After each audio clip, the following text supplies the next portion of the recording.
What is up? Can you hear me? We good? Yeah, I hear you, man. What's up, man? It's been a minute. We haven't done this in a while. I know. Good Lord, I think I was talking to. There's a lot has changed in the last. Well, I'm gonna look it up right now. The Year? last time we did a show was in November. Oh, That's yeah. right, November 12th. We've got a lot of stuff to catch up on. We've got a lot of stuff to make up to you. Oh, yeah. But without further ado, the man to my right, my left, the up and down, he is Jared Comic Coogan at also not Jared Comics 42 on the gram. Yep. And How's everyone yours doing? truly, Kevin Pillow at Voice of Reason on all social media platforms, including TikTok. I got it, baby. I stole it away from the radical. Yeah. I got it out of TikTok jail.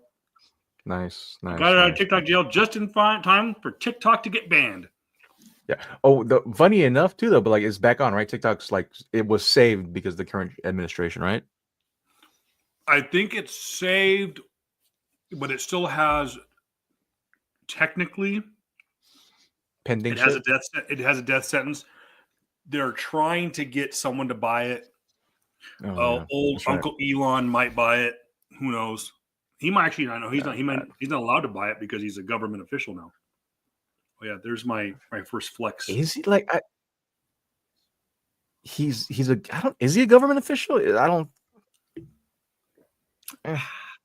I don't know, but we don't get into politics here.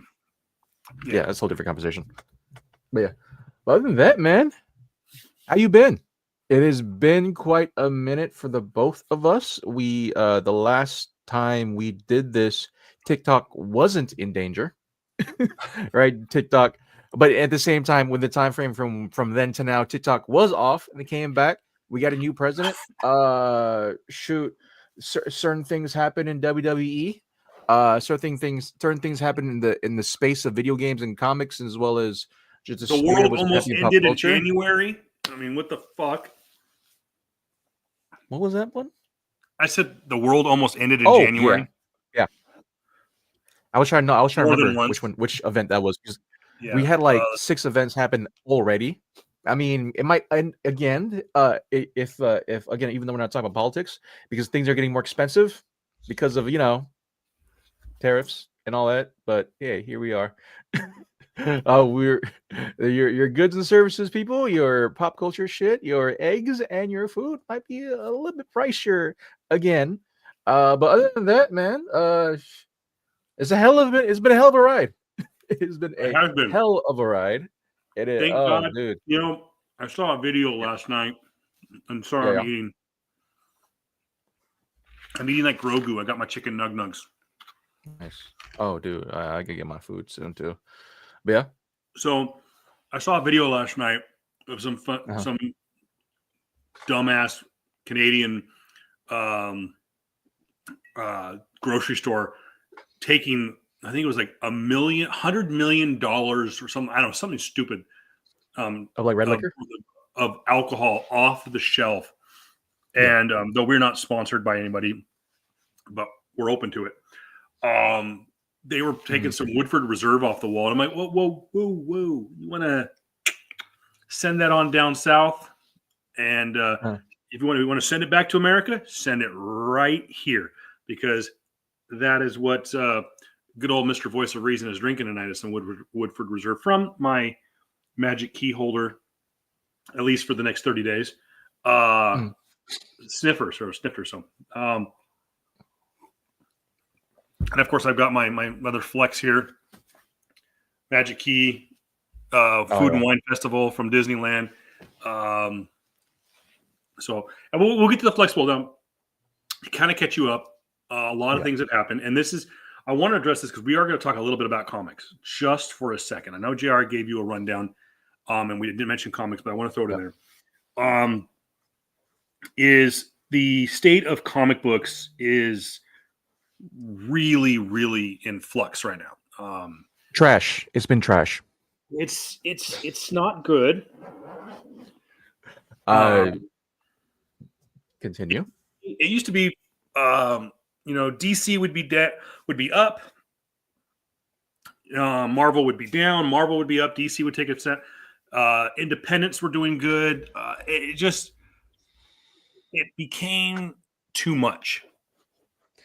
And so since the last time we spoke, I made the difficult decision to end a nearly 10-year relationship with Comic Asylum. Yeah. It's not, there's no bad blood or anything. It was purely as Jared said, everything costs a little bit more nowadays and became a cost burden. Yeah. And, we still encourage people to support your local comic book store wherever you may be. We're lucky that we have 2. When we started this podcast, we had 3. One has since closed its doors, that being Interstellar in Palm Springs, unfortunately. But Asylum still under its current ownership, going kind of through an image change, so to speak. I mean, like they again, it to kind of like piggyback and to kind of like just hop on this conversation. The things going through Comic Asylum, hey, more power to them. That's their own shop, that's their own money. They can do whatever the hell they want. They just had a, oh my god, dude, I'm blanking on a name, Rubenstein. They literally had him like a couple days ago. For signing. Yeah, Joe Rubenstein, they had him for signing. Wrote, worked on a number of books. God. I just can't think of them right now either. Worked on Wolverine. Yep. And so he was there for a couple hours. He was signing books, probably doing some little bit of remarks, and you can follow them again on Comic Asylum on Instagram. It's just more so. Yeah, image change is definitely one thing, but also in the sense of like just the overall,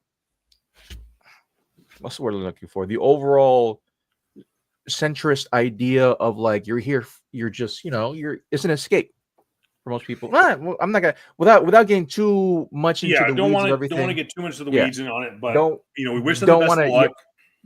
Don't want to put any type of negativity out for Comic Asylum. Those new owners are great. It's just more so the state of comics in general has been very polarizing. And it used to be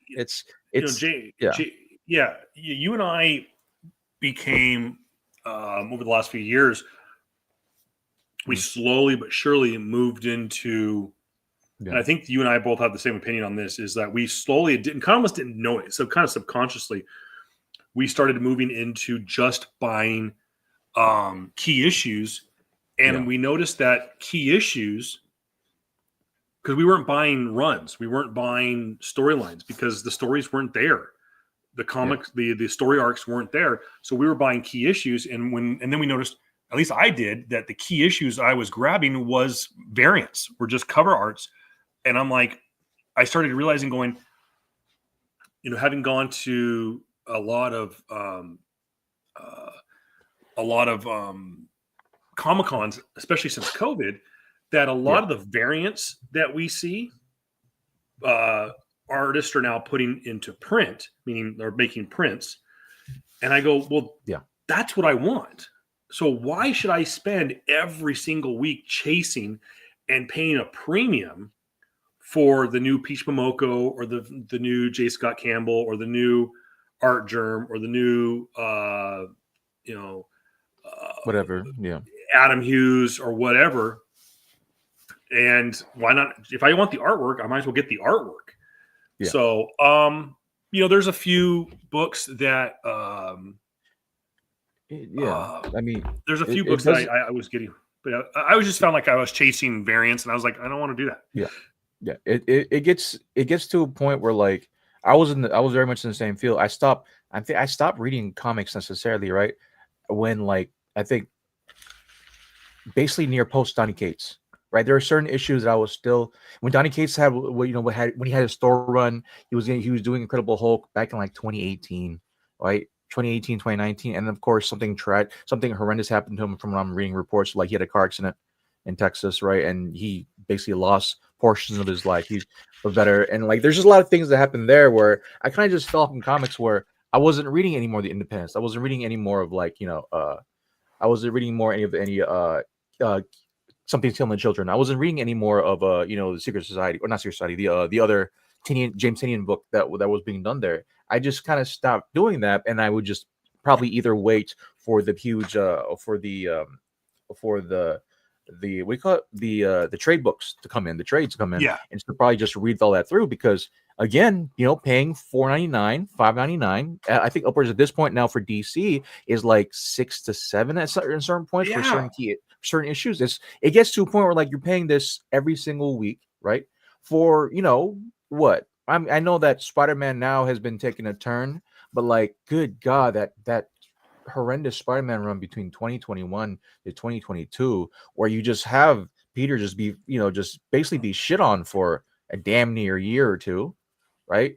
Again, it's like, I don't want to read that, man. And not only that, but like a lot of the things too, where I read comics to escape. I read comics to just want to like, oh yeah, I want to see more of like Superman before, and then having his relationship with Lois and his son. I don't want to read about freaking, about the intrigue of like, oh, his dad taking his son away from to space, and now Jonathan is fucking 17 years old. Like, I don't want to read that shit. Right? I don't want ageism in this shit. I don't want that crap. And so it's like, it got to a point where it's like, okay, I am not the core audience anymore. I'm just not. And like, I understand that, I get that. And so, but at the same time, it's like, I'm not going to support shit if you don't want me to, if it's not enticing to me. Right. So I think that was the biggest thing. Like, they're trying to pull back now, and they're trying to get more of the more like absolute runs. I think or the one that the new ones coming up. The Ultimate timelines are crazy. I understand that the Maker is back in the Marvel Marvel universe, and specifically in Earth 616, where that's gonna go crazy, right? I'm more excited on that point, but like, again, I'm not gonna. That doesn't make me want to go back down to any comic book shop. There's 3 by me. There's 1 by me, so there's 3 now still. There's 3 again. Yeah, the Rated, I think, comics is down the street from me, from like Honor Mode Road, and so there's that comic. I'm not necessarily enticed to make up a pull list anymore, because again, the things that are there, the storylines and all that, it's not necessarily enticing. And we saw this problem come through when you're talking about specifically about art. I think you told us before, where we now live in a timeline where every comic book artist is making variants for no absolute fucking reason, but just to make variants, right? It's crazy how like it stops. The variant that you want is now from, like, let's say, I think Peach Momoko did this one time, as well as oh my gosh, dude, the guy who I forgot, he's blanking my name. You remember the Power Girl comic that you got me? That artist, he's an awesome artist. He works with a number of other places. He worked with another number of comic book sites, basically, and he makes cover arts for them. He makes variant arts for them. And so it's like, you don't go to comic book shops, you go to now these independent or these other sites, other exclusive comic variants, and you go to them. It's like, if you do want a comic book, you have to pay. If you do want a comic variant that you specifically want, one, they're going to charge premium, right? Yeah. They're going to charge premium for 3 sets of. Give me 1 second. Keep on talking. I'm gonna show it right now. As Jared goes and gets that. Real quick, too, by the way, a lot to kind of catch up on, and we'll get to in just a little bit. We are going to talk a bit about that was a great James book. Yeah, James. Oh my gosh, I gotta find my phone. I have him followed on Instagram. He's a great guy. He's a cool guy. I bought from him before, but again, it's just one of those things where, like, if you want his specific artwork, now you buy from, what do you call it? What's the It's been so long since I actually like bought variants now. What's the KR's Comics, right? You buy either from KR's Comics, or you buy from these other websites, and that's fine. That's how you want to do business nowadays. But like, you cut off the middleman, which is basically the comic book shops. Because who'd want to spend $30 for a 3 set when that's going to be sitting on your shelves when, if you buy a Hot Topic comic like that one, which came in 3 sets, they go offline really fucking, they sell out really fucking fast. And so it's just like one of those things where, if you care enough for the variant market, you'd literally go to the website where it sells it. But before I cut you off, go ahead. No, I was just filling in the, one of the things that we're going to get into too after this is, as JR was kind of filling in for JR while he looked for that book, is just a lot of stuff going on. We're going to talk about Star Wars here in a little bit. Like I said, I don't think JR and I can really talk enough about comic books right now, because like I said, I think both of us have been out of it for at least a few months. I've canceled my pool in January, I think. I went in there and again, this is not a knock on anyone, but when I went in there, when I've worked in retail I'm not trying to be knocking anybody, but I just want to tell this story real quick. I've worked in retail for so long. And if you get someone that comes in and says, "Oh, I'm going to go somewhere else," like you've done this whole big pitch, try to sell them something, and you go and the customer comes to you and says, "Yeah, I'm going to go buy it somewhere else." You're going to do whatever it takes to make that sell.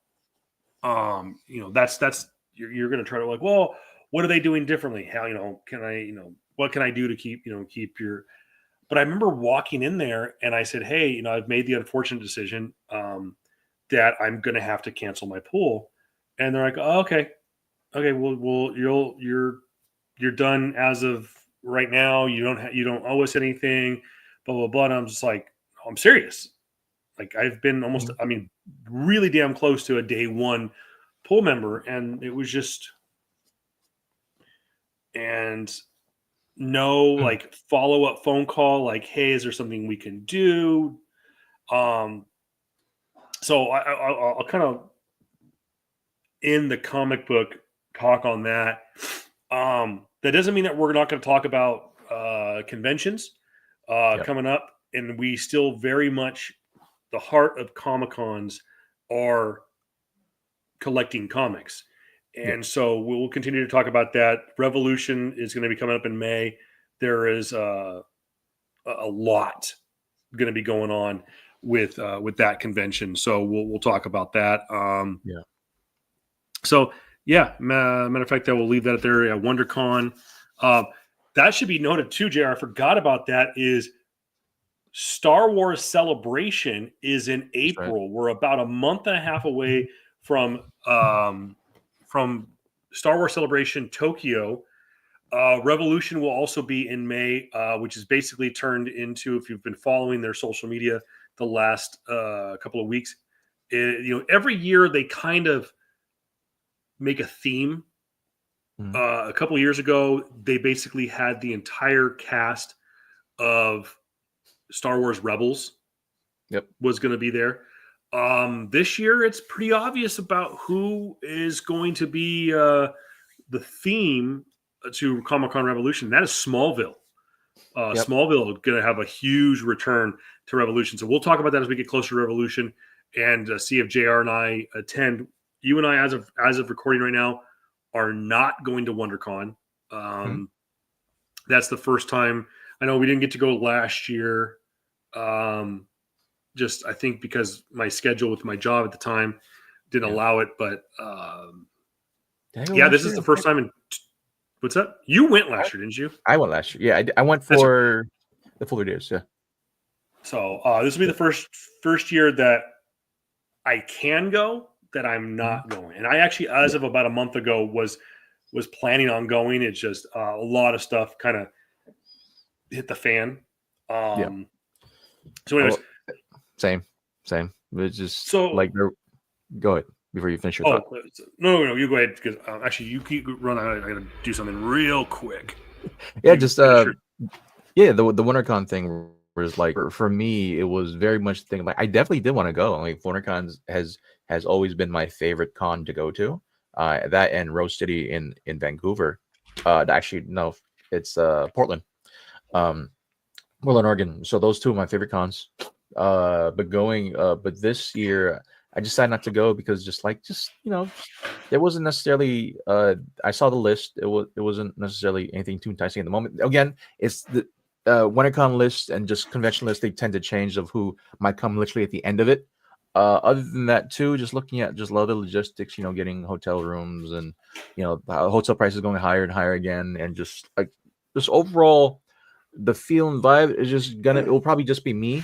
I wouldn't be meeting any of my friends there. Other people wouldn't be going this year, and so it's like it just feels more like, oh, next year most likely it's gonna be the case, and I definitely intend to go next year. And so that was the thing for WinterCon. I do definitely want to go to Rose City. That's again near the end of this year.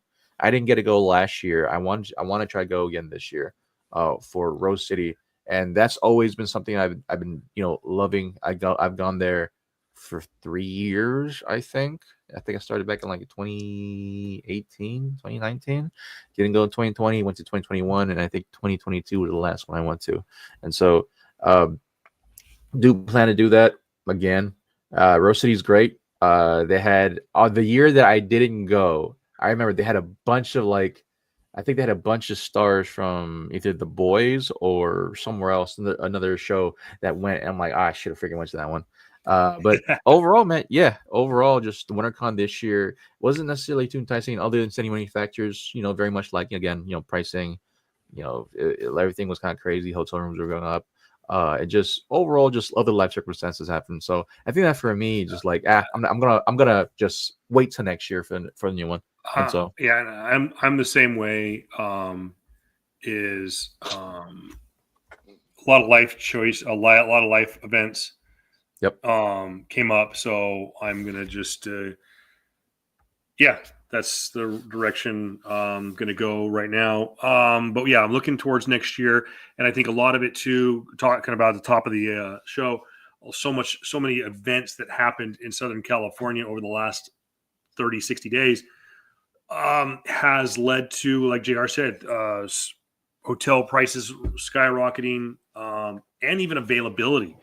Obviously, for those of you who don't know, obviously, I'm sure everyone knows by now the horrendous wildfires that took place in Los Angeles mid-January, with a lot of the refugees, for lack of a better term, trying to get out of LA. Some of them have kind of moved their way back. A lot of places that they ended up was in Anaheim, and the Walt Disney Corporation and those surrounding areas, businesses and stuff like that, and especially in Orange County, really kind of stepped up and helped out. So it has kind of caused a little bit of an issue with hotel availability. And like I said, like Jared said, prices skyrocketing, costs, everything are up. So but with that said, transition, talked a little bit about Star Wars Celebration. Of course, like it says right there on the bottom, April 18th through the 20th. That's a busy weekend. We'll tell you why a little bit later on in the show. But April 18th through the 20th in Tokyo, Japan, the Star Wars Celebration. I'm wondering, JR, what is going to be the topic of conversation at Star Wars Celebration? Could it be that 2 days after that show ends, one of the most anticipated mediums in Star Wars, being Andor Season 2, will finally hit Disney Plus? Or will they discuss the inevitable that is going to take place between now and December 31st of 2025, and that is the end of an era, and that is the Lucasfilm era really truly will come to an end. And what I mean by that is Kathleen Kennedy has announced that at the end of 2025, she will retire as the president of Lucasfilm, a company she has been with pretty much since she got out of college. She always was side by side with Spielberg. She joined Lucasfilm, I want to say technically back in the late 90s, early 2000s, but she took over as the president of the company when Disney bought Lucasfilm from George Lucas. Some people will say that she was to blame for all of their mishaps, but you also have to take into consideration this is a person who greenlit season 7 of Clone Wars, gave the reins to Jon Favreau and Dave Filoni to create The Mandalorian, and really given the reins of all the creative to Dave Filoni.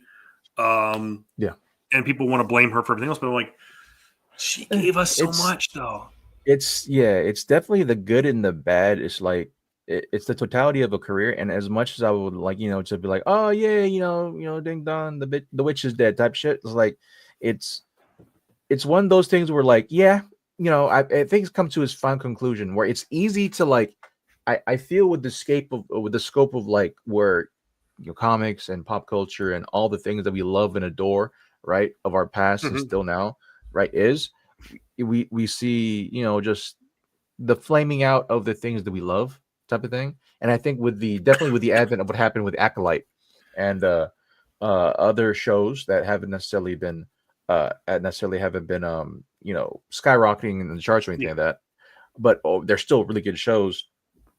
I'm blanking one right now, dude. Oh my god, dude, the other anime series that came out. Anime series, not the one with the kids.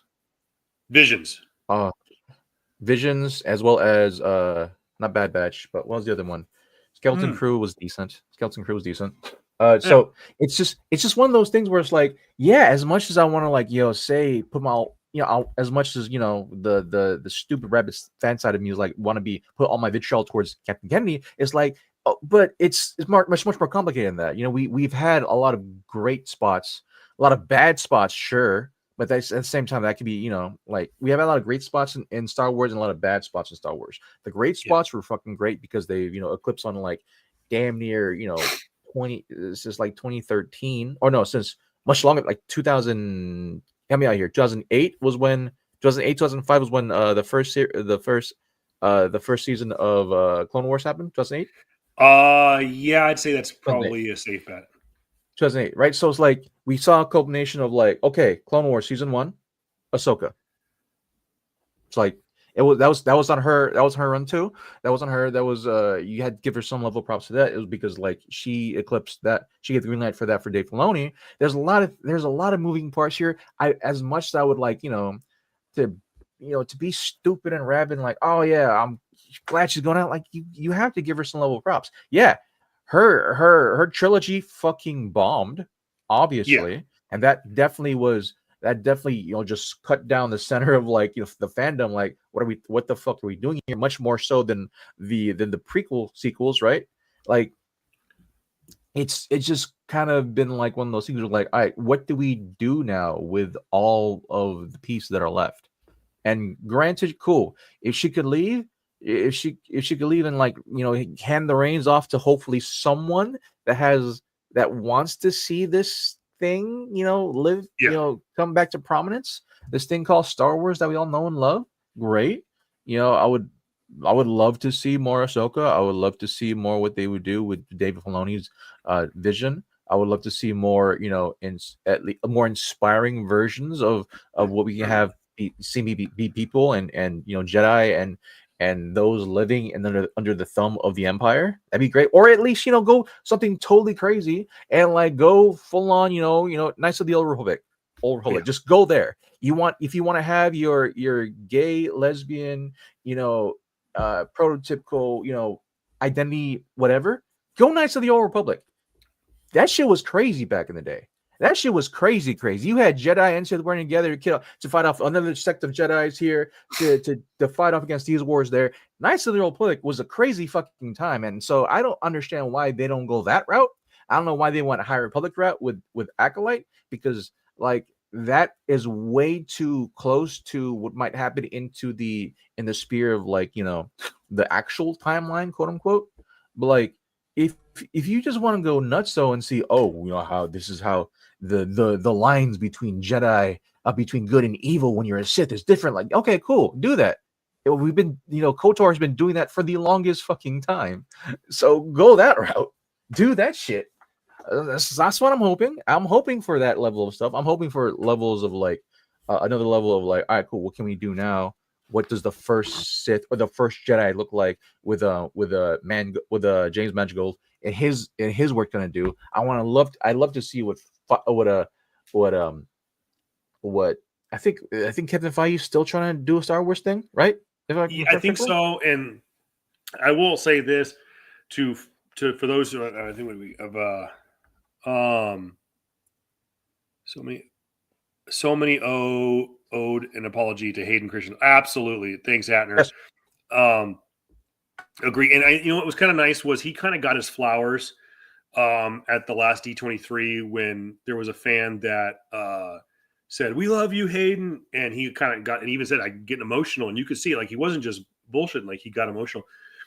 I should note that no official announcement has been made by Lucasfilm or Disney that Kathleen Kennedy is going to retire. This was a rumor that has gone around some of the trades. Yeah. Now Kathleen has come out and kind of said she's going to retire. She hasn't said it, but she hasn't not said it. But so I leave it to the audience is who would be your top 5 replacements? And let's think realistic. Top 5 replacements for Kathleen Kennedy. And JR, I'll open this up for discussion. This is from Screen Rant, which I thought this is a very interesting list. Okay, this is not the one that you and I talked about earlier. So this is their top 5. And Screen Rant is a pretty good little comic book blurb. Number 5, the obvious, Dave Filoni. We'll a little bit low, save for the end. Of course, Dave Filoni. He is known for Star Wars: The Clone Wars, Star Wars Rebels. He's also worked with Jon Favreau on doing the Mandalorian story arc, which includes Mandalorian, the Book of Boba Fett, Ahsoka, the incoming Jon Favreau directed Mandalorian and Grogu, which comes out May of next year. So number 5 is Dave Filoni. Number 4 is Jon Favreau, who's done The Mandalorian. He's done Iron Man 1, Iron Man 2. He produced Avengers Infinity War and Avengers Endgame. He's also done movies like, he started his career with Swingers. And then he also did Stardust. Is that what it was called? I don't remember. Oh, I know what you're talking about. It's not Stardust. It was a fantasy, young adult fantasy novel. I know what you're talking about. Yeah. And then he also I think he did a great job on the live action version of The Jungle Book, which got him the green light to do the live action version of The Lion King, which was not that good. Yeah. Jon Favreau's producer's credits for Star Wars is The Mandalorian, The Book of Boba Fett, Ahsoka, and Skeleton Crew. Yep. Number 3, this is where the wild cards start to come in. Wild card number 1 in the 3 spot, Ben Stiller. Now, Ben Stiller, I don't believe has any connection to Star Wars. No. But he has got producer roles. He has produced Severance, which is on Apple TV Plus, and The Secret Life of Walter Mitty. Familiar with it, but don't know much about it. Those are producer roles. Obviously, Severance right now getting a lot of traction. Of course, you know him from directing, writing, and starring in movies like Tropic Thunder, was it Zoolander? Zoolander, Something About Mary. A bunch of other, classic great comedies of like the late 90s and early 2000s. That's okay. Are they giving you these are movie makers? They're not Star Wars nerds. They're movie makers. So the next one is again, this is a producer. Is our first female on the list, Megan Ellison. She's known for producing the movie Her, which I believe was that the one with Scarlett Johansson as AI. Scarlett Johansson as the AI. I love that. I love that movie. Yeah. And also produced one of my favorite movies and probably one of the best movies in the last 20 years. And that is Zero Dark 30, which was a phenomenal film. She is also produced the Coen Brothers version of True Grit.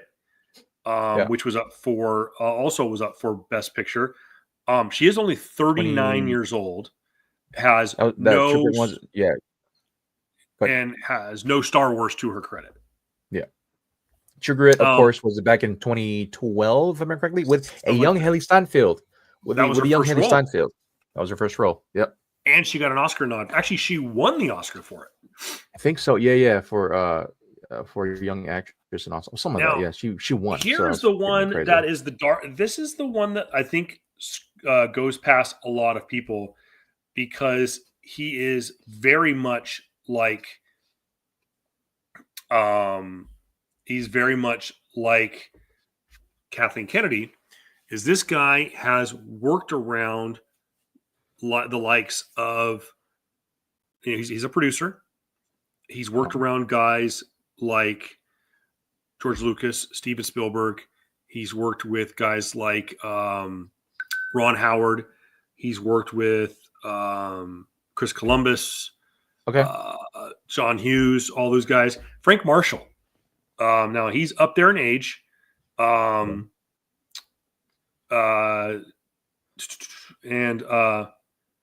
also happens to be, if I'm reading this correctly, is Kathleen Kennedy's husband. If I'm reading that correctly, I could be wrong on that little tidbit, but it's Frank Marshall is spouse, been married since 1987. Now I did not realize this. Kathleen Kennedy is 71 years old. Yep. Frank Marshall is 78. So that to me is kind of a dark horse. He is a good producer. He's got some great movies to his credit. He is producing the upcoming Jurassic World Rebirth. Yep. He is he's been associated with Amblin, and obviously Universal and all that stuff. So he's been making movies, and he also was a producer on Raiders of the Lost Ark. So he's got some connections to Lucas and Spielberg. So any ideas, like what do you think on that list, and anything to add to those candidates? I'm going to give a comparison to the type of what I would think the level of management what would happen if any of the top three would be chosen, right? Instead of the bottom two, which honestly should be up there.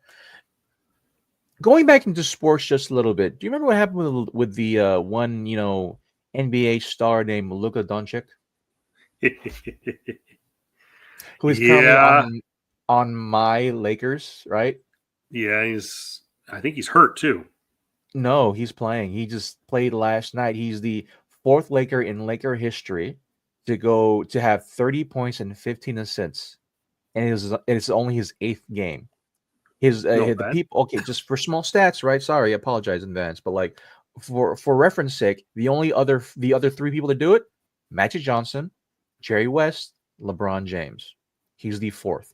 It's his 8th game. LeBron James. So, going aside from that, how does that compute? How does Luka Doncic compute with the replacement of Kathleen Kennedy? Okay, make a long story short. The Mavs ownership changed in the last 2 years. It's not the original owner. I'm blanking on his name. He's in Shark Tank. He is the Mavs. What's his name? It's gonna piss me off. It is not Cuban. It's not Mark Cuban, right? It's a new ownership group, a new family group, right? A new family group that said, hey, you know what? We're gonna take control. We have majority ownership now of Mavs. We're gonna take control. We're gonna do what the hell we want, right?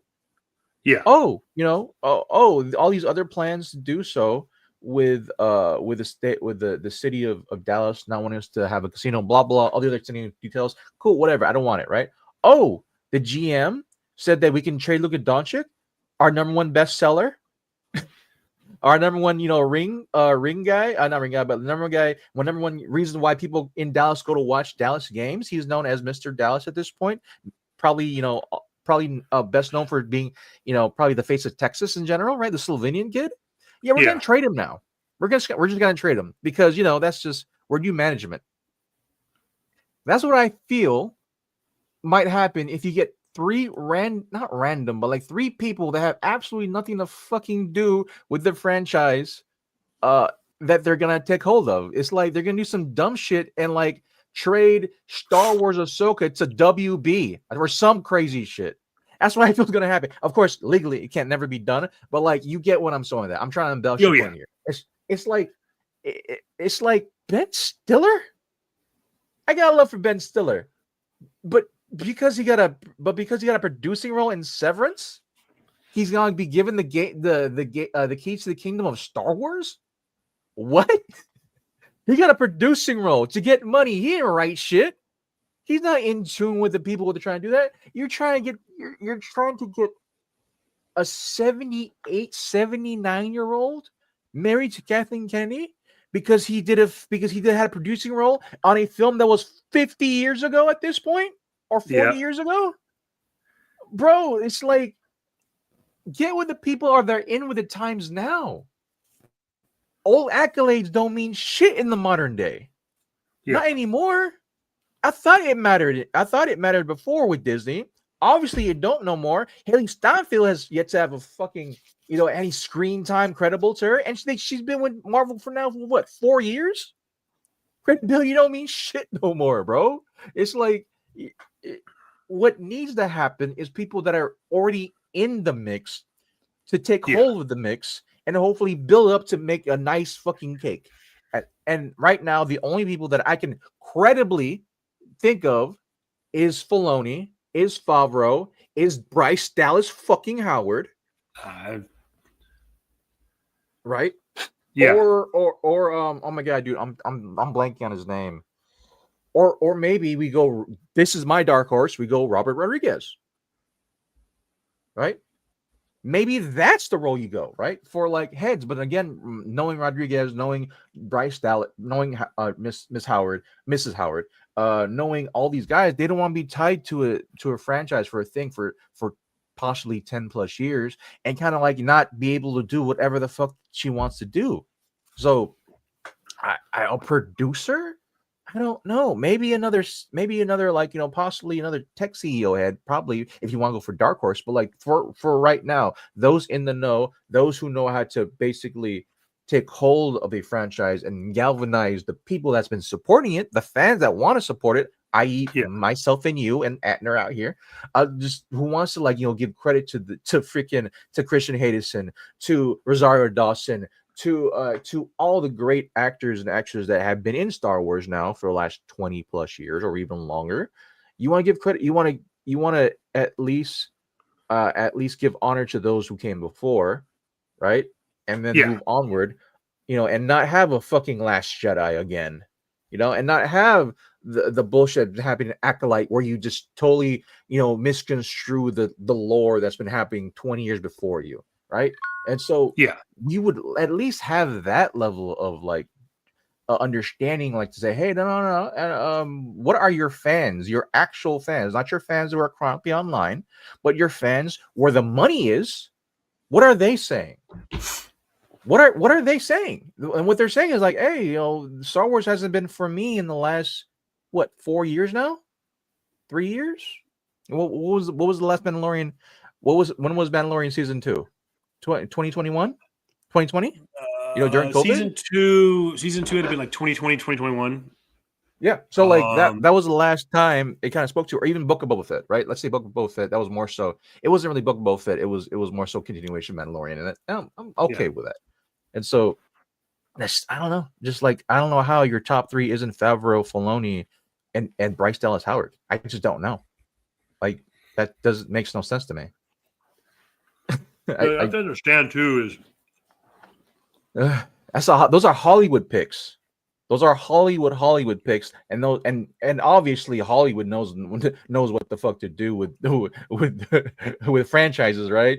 Obviously Hollywood knows. The problem with Bryce Dallas Howard though is she's got so much ahead of her and she's that's why I think like Favreau has taken kind of a step back. Yeah.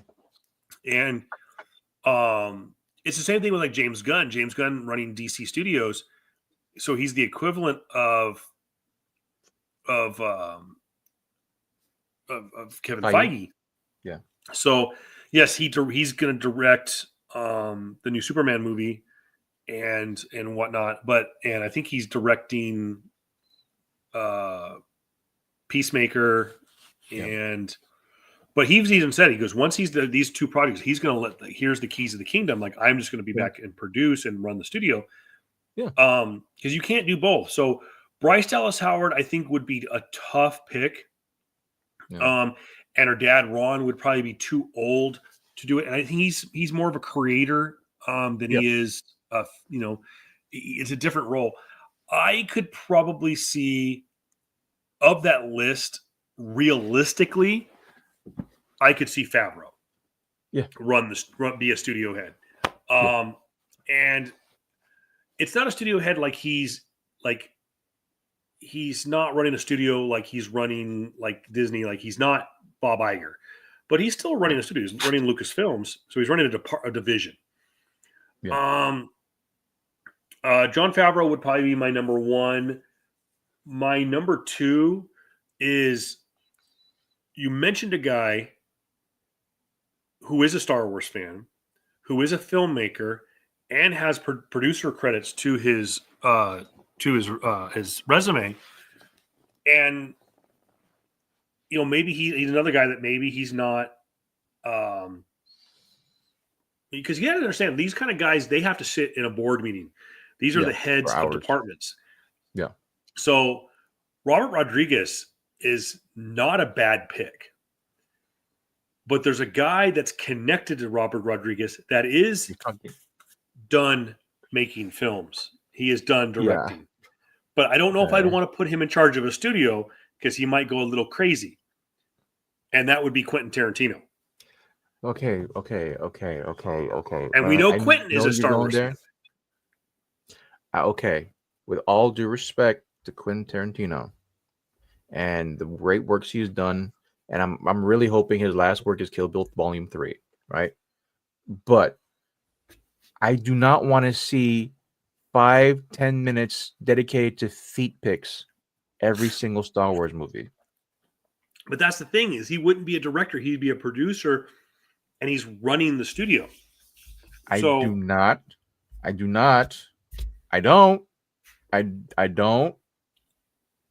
want to see any of the Tarantino-isms that has predicated not just throughout his own films, but through other films too. Specifically, the run along monologue that's been happening for a good 2, 3, 4 minutes, and then 10 silence, and then out of nowhere, give me a fucking blaster fight for 15 seconds, right? At the most.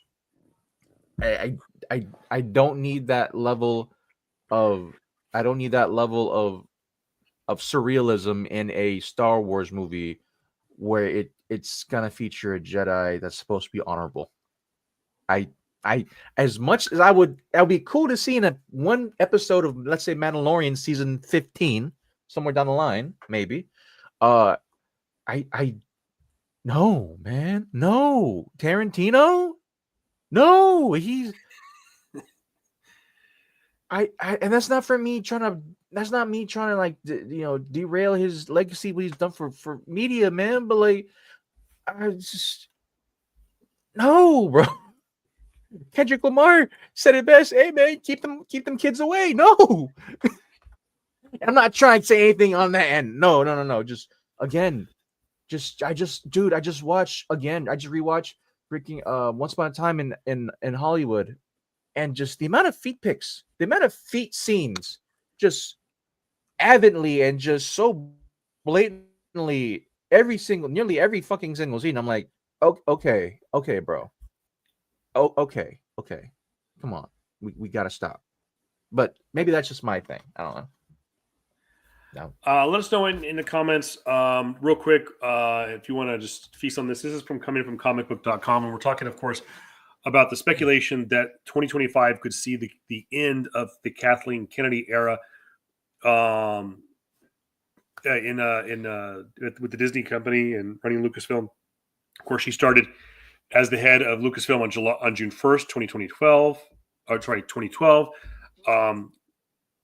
Roughly about 5 months after Disney acquired Lucasfilm, but it was pretty much said that before she officially took over in June, when they announced there was like two things. They said, we're going to make the trilogy, the sequel trilogy, and Kathleen Kennedy is going to run the studio. So, like I said, she's overseeing the sequel trilogy. Here's some other ones according to comicbook.com. Carrie Beck, who has worked for the studio. She was an executive producer on Ahsoka. Pippa Anderson, who currently works as the senior vice president in post-production at Lucasfilm, was hired back in 2013.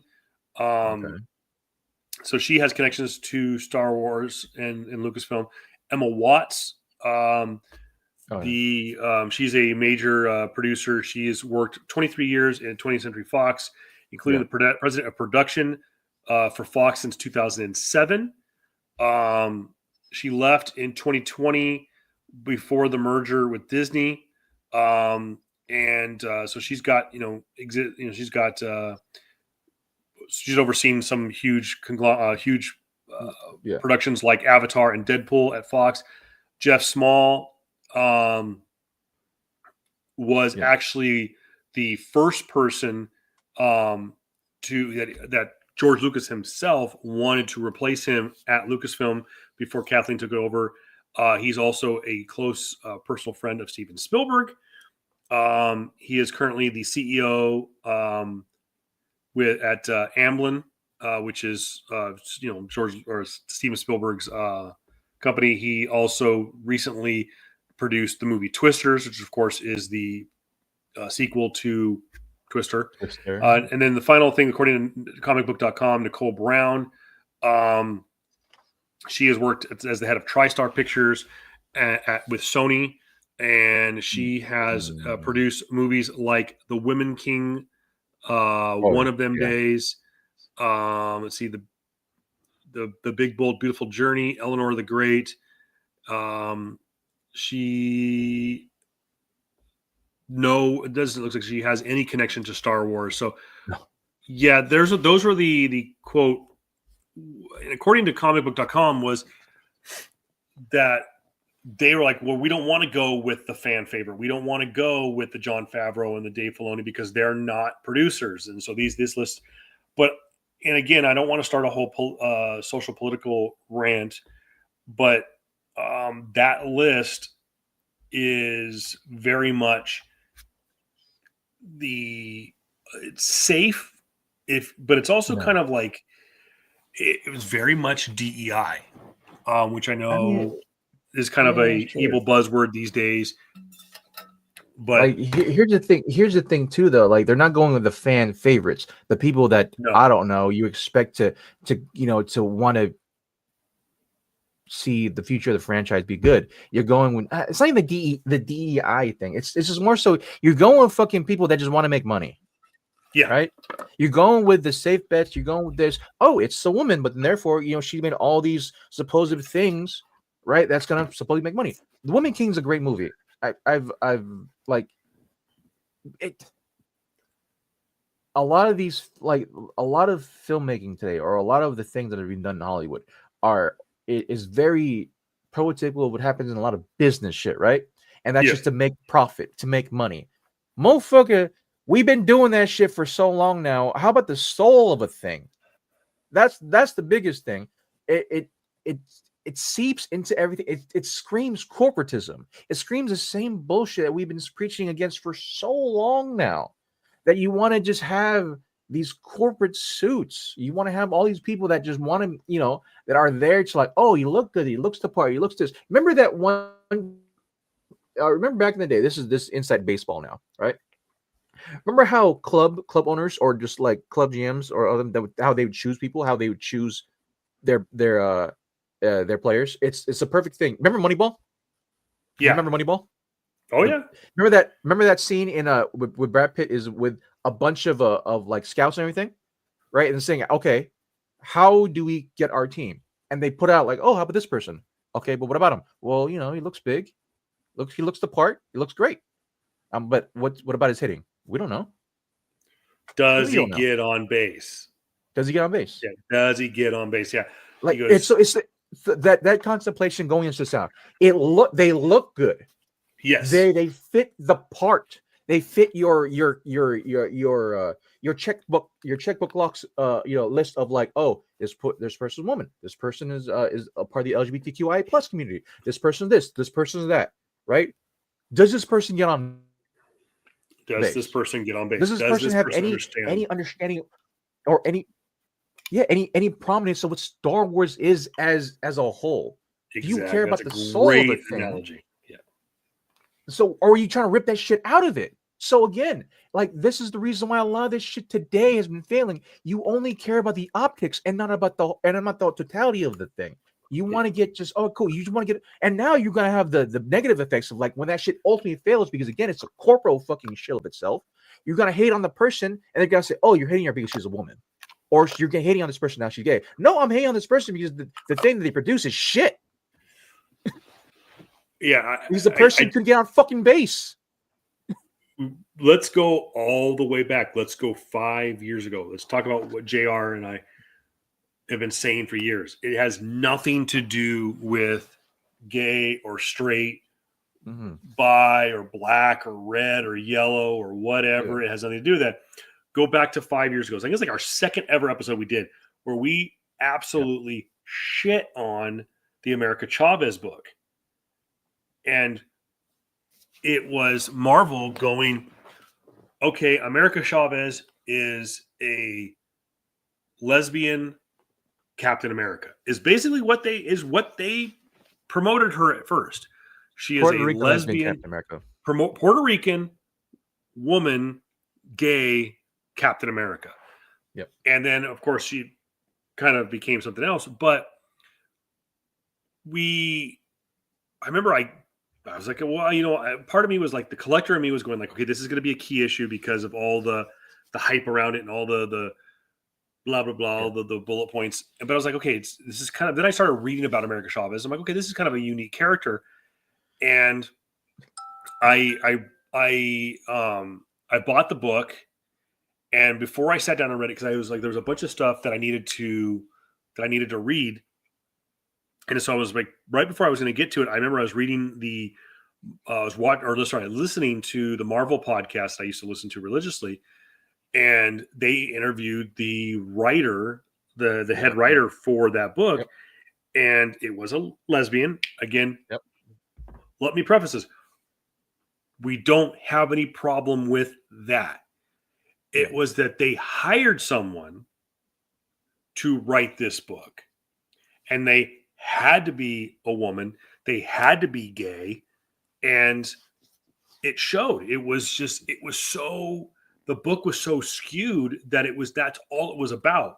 It was all about the gender of the character. Again, don't have any problems with it. I know this is a guy saying this, but I don't have a problem. Some of my favorite characters, I mean, JR will attest to this. My favorite character in the last 20 years is Gwenpool. Okay. A sexually ambiguous, meaning from a orientation standpoint, character, very ambiguous, much like Deadpool. It's an obvious female character, and it's just good writing. And it was written by a woman. It was created and written by a woman, and was some amazing writing. But the second that Marvel says, "Oh, we have this character. She's Puerto Rican, so she's a POC, person of color. She's obviously a female, and we're going to make her gay." So right off the bat, she's a minority in three. She checks 3 boxes. She is an immigrant, or a character of. Basically she's an immigrant. She's a non-Native American, or whatever you want to call it. Yeah. She's gay and she's a female. So she checks the boxes. Yeah. Well, we have to have a gay female writer write this character. Why do you have to? Why not hire the person who's going to bring the best out of this character? and this writer, I don't remember her name. I don't think she works in comics anymore. Yeah. Didn't do her any justice, and the character got better. America Chavez is a great character, and has got some really unique powers. And this writer did her new justice. So when JR and I are sitting here, it's like when we clown on the writers of The Acolyte, and we clown on the writers for Last Jedi, and we've come out and defended Last Jedi to an extent that what's her name, the character that plays Rose, she did not deserve any of the fucking backlash. Did not. I actually liked the character. Yeah. And I liked the sister bond between her and the sister who dies. Yeah. Oh, by the way, JR, to chase a real quick rabbit, one of the things that you hated about The Last Jedi was the opening scene, correct? With the bombing of okay, because there is, quote, gravity. There's no space. Gravity in space. So JR, explain to me when the super destroyers in episode 4, in 1977, when the super destroyers were destroyed and they fell down into the Death Star, why is that? I'll hang up and wait for my answer offline, off the air. In Death Star? Wait. I got it. Remember, there's a scene where the super destroyer, I think actually it's not in the original Star Wars. I think it's in Return of the Jedi. The super destroyer falls downward and goes into the Death Star. What's causing this ship to fall downwards into this Death Star? I want to say some dumb fuck commander or lead. Oh, okay. So I'm just saying, someone put there was a meme someone put online, and I'm like, so I'm just like you. I'm just like, because it did because when you brought that up to me when we did our watch along, again, these are all in the archives on our YouTube channel. Yeah, and I highly recommend it. The Star Wars series that we did is some of our best work. I'm not talking to you, SIRI. Sorry, my iPad lit up like I said her name. Yeah. That's some of our best work. We ripped Last Jedi to shreds just in the first 10 minutes because there's no gravity in space, which is true. And that was the whole point of the bombing raid. But yet someone pointed that out literally today on the internet. I was like, fuck. Yeah. Erwin so we could do the offline thing, but here's also the thing. The reason why the gravity thing in Last Jedi was much more prevalent is because in totality, the whole movie fucking sucked.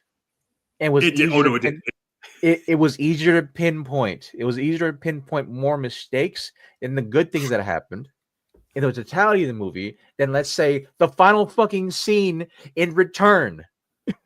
The great movie.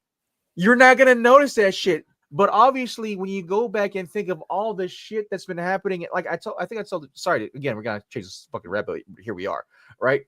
Like when you are actively in editor mode now, when somehow the film, the piece of work, the literature, whatever, takes you out of suspension of disbelief, you're now looking for mistakes. And granted, I didn't necessarily think of like, oh, that's okay. I want to give Last Jedi a shot. So we all did. It looked like it was a bombing run, right, on the destroyer. Oh, that's pretty cool. And then you get to scenes where like, okay, the flippy shit's kind of weird. Okay, Luke is a fucking asshole here. That really took me out. He's bitter. He's hated the world. Okay, that really fucking takes me out. And that makes me think back about all the other 10 to 20 things that happened that were wrong before this scene. Right, and so that's why we're much more forgiving as a fan to the shit that happened 40, 50, 60 years ago in Return, because overall the totality is that, oh, who gives a fuck if, oh, what about the gravity? Who gives a fuck? We just saw Darth Vader just throw Palpatine into the pit. Who gives a fuck? We're cheesing over that fact. We're cheesing over the fact that now all our heroes have got a good ending. We got the re-CGI'd of Hayden Christensen now as Jedi Force Ghost, right? Yeah. we're not giving a fuck about gravity pertaining to like what that's happening. What's happening nowadays is that it's because fans or myself as a fan has been so pulled out of my suspension of disbelief of the entirety of Star Wars now, or I'm now the mistakes are much more evident now because I'm not enamored in the world that they're giving me. I'm just not anymore. I'm really not, and that pisses me the fuck off. That's the thing that pisses me off the most. But yeah, that was that rapid. Why is gravity here and gravity not there? It's like, well, because one sucks and one doesn't. that's the clear cut reason. One's a better film. The other film just fucking sucks, and that's why we're much more easy to see that. That's why, bro. Sorry, that's your logic. Anyways, if you want to sound off on this, let us know in the comment section below. Real quick before we move on to our next big topic, which is going to be WB Games. I do want to end on this. I do want to do a breakdown, and hopefully we get a chance to do it in the near future. I do want to do a breakdown of the trailer for Andor Season 2, just because I think there's so many Easter eggs in there to the point, and if you really break down where this story takes place, we have a potential for some amazing cameos. Yeah. Because if you think about where Andor Season 2 takes place, it takes place at the same time and possibly even on the same planet as one of the best storylines in Star Wars Rebels. Oh, yeah. So I'll leave it at that. Yeah. The rumors are running rampant. We already know that in Ahsoka Season 2, there's a possibility that we're going to get more flashback scenes and that we're going to see Ewan McGregor come back and probably with a little bit of de-aging. And we are finally going to see in live action General Kenobi. Oh. We could also see in live action Padme during the Clone Wars, played by Natalie Portman. That's great. We already know that Hayden Christensen, and we love him, is coming back as General Skywalker. Yep. So could we see, think about this, JR. There are scenes, and I'm sure you've seen the trailer for Andor Season 2. There is a video of a certain wheat-covered planet. Now, JR, what planet do we know of that is covered in grass and wheat? Oh, God. That would be don't Lothal. Don't give me hope. Could we see not one, not two, not three, but all members of the Ghost Crew? And was it Team Phoenix? Yep. Mm-hmm. Could we see them in Andor Season 2? Also, by the way, during the time period of that we're supposed to get Andor Season 2, would not just be during any part of Star Wars Rebels, but at the time of Fulcrum, which means we could get the Ghost Crew and a younger version, not quite the super young Clone Wars Ahsoka, but the kind of teenage 20-year-old version of Ahsoka. Dude, should we just wait for the young fucking badass actress that played Kid Ahsoka? Just wait for until she grows up and just here you go. Just here you go. Here's or do we de-age Rosario Dawson? Since we're already going to be de-aging. By the way, well, shoot. If you look at Natalie Portman, she needs no de-aging. She looks good. She really hasn't changed. She hasn't changed in 20 years, bro. And Ewan's not in bad shape. No. But I'm just telling you, don't get my hopes up either. But there's a possibility. Could we see the Ghost Crew plus Agent Fulcrum herself, Ahsoka Tano? Yeah. I mean the only reason I will end on this. The only reason I think that they wouldn't is it would overshadow what Cassian is doing in the story. And we never saw Cassian appear in Rebels, so there would be no reason for them to cross paths. But I believe we did see Saul Guerrera in Rebels. Yeah, we do know that a large part of one of the main storylines in Andor season 2 is going to conclude Saw Gerrera. So we'll get to that as we get closer to April. By the way, too, again, a couple of the comment section, people are asking if we're going to talk about Daredevil. We are not, so please, no spoilers. I don't know if JR has watched the first 2 episodes yet. I have. Not yet. I haven't yet. I'm not going to say anything. I don't want any hopes to get up or down. But we used to do a week-by-week breakdown of these shows. And by the way, this show is going to get into a better habit of happening, if not every week, maybe every other week, based on our schedule. But we will break down Daredevil Born Again Season 1 at the end of the season. We'll allow people to do watch it at their own pace.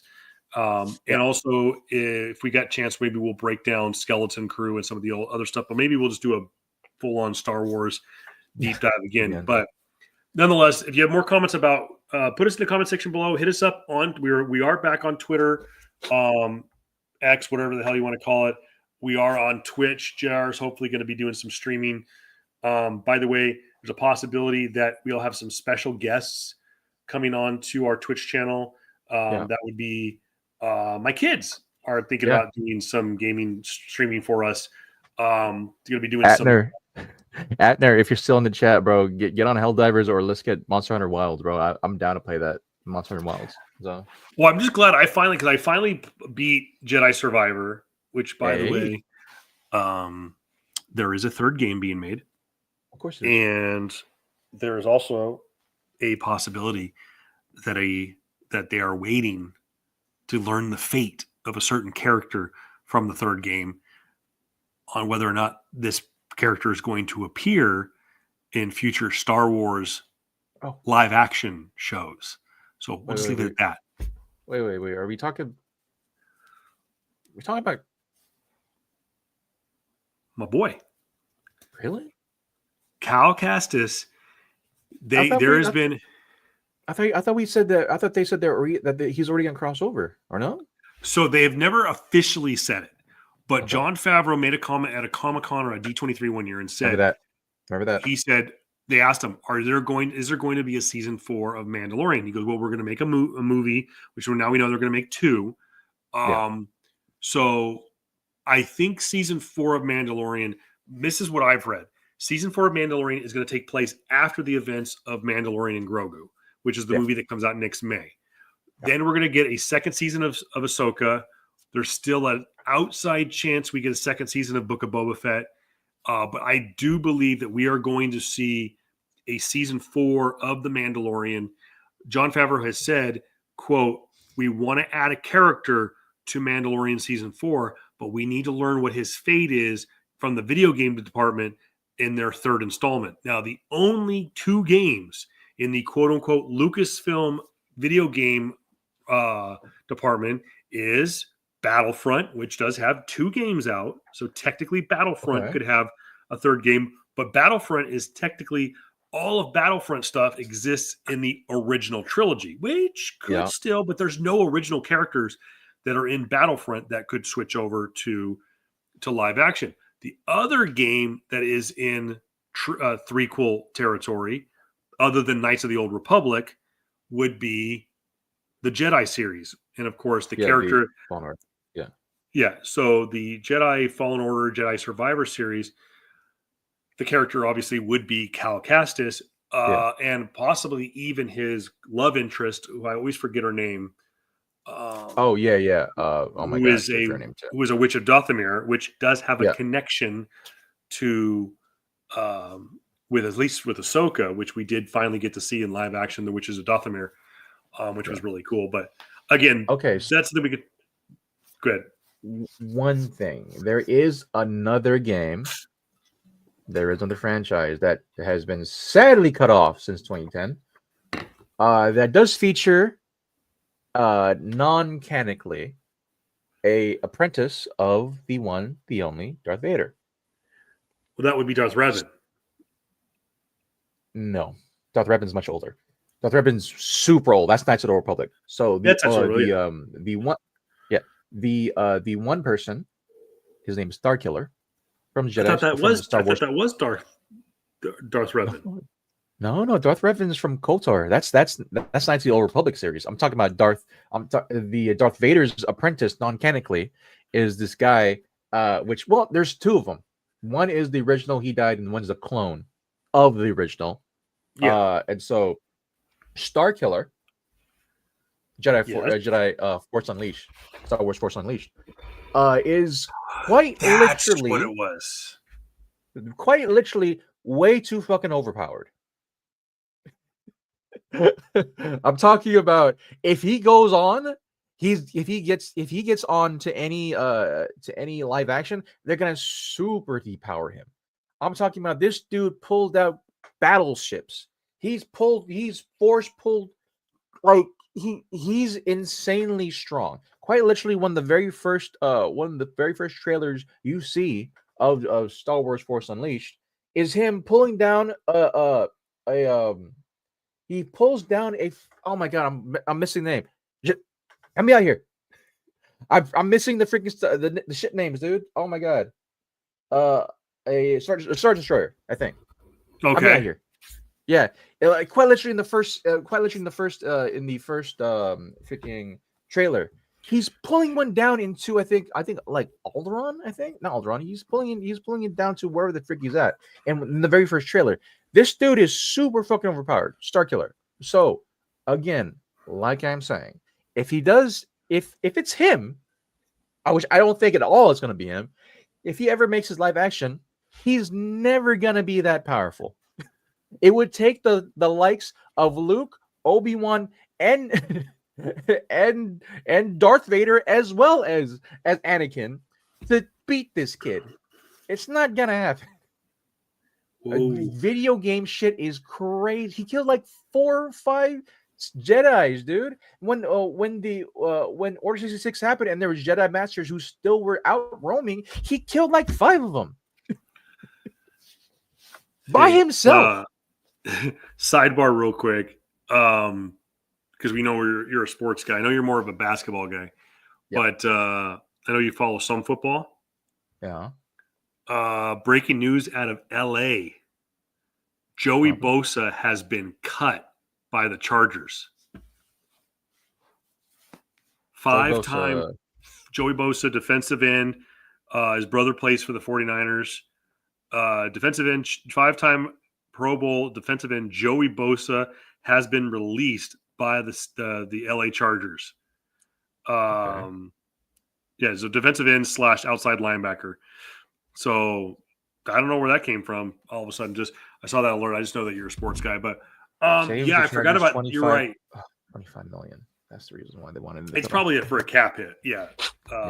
So he's going come to the actual LA team, guys. Come on now. No, he's going to the Raiders. He's got Raiders written all over him. So anyway, so we need to do just boom Star Wars episode, and we need to talk about all the stuff. By the way, I've got some flex pool coming at the end of this episode that is very Star Wars heavy. Moving right along real quick, Jared, this is your segment, and I'm gonna put it up because it's just a rant. It's just okay. Well, but that means I got to bust this out. Yeah. JR Soapbox, hashtag JR Soapbox for those of you who want to keep track at home. JR. Okay. So a week ago, this happened. Warner Brothers Games closes not 1, not 2, but 3. If I'm not mistaken, 3 studios. Yep. And one of those studios is a fucking monster publication called Monolith Productions, right? Monolith Productions, of course, they are best known for they're best known for the Fear franchise. They've done Mordor, Shadow of War, Mordor, the other Mordor game. 1 second, just put me on the spot here. Mordor, Shadow of War. I know, I was trying to find to see if I had the story. Yeah. And then it was like, okay, go back to this. WB as an entity.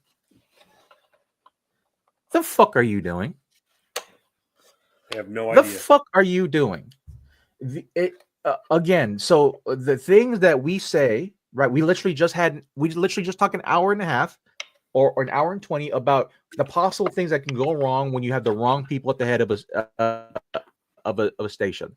That in its already that we can pinpoint is to W fucking B. Right? So what happened is that I knew this was coming. They destroyed because of the shit fucking the shit fucking management they've done in video games, right? As well as the things happening in the movie space. Sure, they're trying to right the ship. They've had some great hits with the Dune series and Barbie and the other one with we call it the nuclear one. What's it called? Was it them? Was that them? Was Oppenheimer them? No. No, that was. I think that was Legendary. Okay, yeah. Okay, so it wasn't them. So they had some great hits with certain movies, but them as a studio or an organization are just complete shit. They're safe as fuck. They want nothing to do with like games at all. You can see in there, you can see in just what they've been trying to do, right? So they destroy this Monolith Productions, this franchise, this long running development crew that made Fear, OG game, Middle Earth Shadow of War, Middle Earth Shadow of War 2, I think that came out in 2014. Shadow of War and Shadow of Mordor. There you go. That was the first one, right? And what happens is that you have a lot of production heads, a lot of people that were just big old fucking CEOs or whatever, right? Say, hey, we want more money. So why don't you add this bullshit like, I don't know, loot boxes. Let's put loot boxes in there, right? Oh, let's put skins and do all this other crazy shit, right? Oh, last year we had this thing called Harry Potter. Oh, yeah, it made us $1 billion, but you know what we needed? We needed to be a live service game because we want more loot boxes. We want more skins. We want all this shit.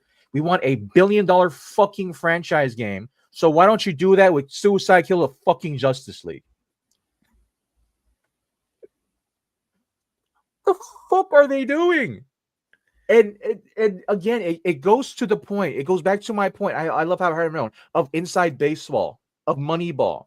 You put these fucking people that look the right thing, they talk the right way, they talk about this and these stupid fucking topics that make no sense to fucking video games, and you have forced people who've been trying to make a game that they wanted to make to do some other shit, right? I think it was either Monolith Studios or someone else been trying to make a new iteration of whatever the hell they wanted to make, right? Instead of Shadow of War, with something that features their Nemesis system. If you don't know what Nemesis system is, if you've ever played Shadow of War, is this thing where like if you hurt an orc, right, and you fuck them up so badly that they escape, they'll remember you. The orc will actually remember you, and that orc will either go up in level as status, right? Maybe you'll become an orc king or whatever, and you can either continue to fuck with him, or you can brand him and make him turncoat, right? That was a very revolutionized system for gaming, yeah. And the Monolith Studio wanted to take that and do something with it. And then WB is like, nah, you know what? You what's hot right now? Wonder Woman. So you gotta make a Wonder Woman game. They did that shit for 8 years. Wonder Woman goes out the fucking can because guess what? Wonder Woman 1984 wasn't great. And so what happened when Wonder Woman 1984 wasn't great, and Gal Gadot and all the other politics with all the other preceding politics with Gal Gadot and her support for Israel, right? And the past and all that's happening. Oh well, you know what? Well, the Wonder Woman game just got canned now, and Monolith's gone now. So the things that we've been talking about on this on our platform, on this podcast for the longest fucking time, it's just inept people at the height of things that you fucking love. I love DC. I love WB Games and what they've done, but like, good God, you want to talk about just taking the soul out of something and you see a fucking just shade of its former self. Look nothing further than WB. Just look nothing further than that, because quite literally, Mortal Kombat is a shell of itself. The second you gotta pay, you have to pay money to see new fatalities. I'm like, you're fucked. You're fucked in the head. You're fucked in the head. The moment that you had to do that shit is so weird. The moment that you can loot box shit just to find a new knife or thing in a single player game, again, Shadow War, you're fucked in the head. The second you realize that you know, $1 billion franchise, you know, in Harry Potter, Hogwarts Legacy, right? That's great. Yeah. But you know what? That's a single player game. We're not gonna do that anymore. But the next game that we're gonna think, well, we want freaking Suicide Squad Kills the Justice League. We're expecting to make $1 billion. That shit fails. And thankfully, the creator, the studio behind that, I'm missing the name right now, but they're the studio that made the legendary Batman Arkham series.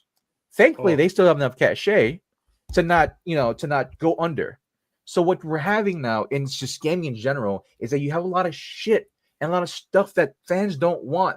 But obviously, the people that are in charge, they want to put it because guess what? It supposedly makes money because they think it's fucking Fortnite or Roblox or any of these other games that are making money hand over fist. Because guess what? People are going there.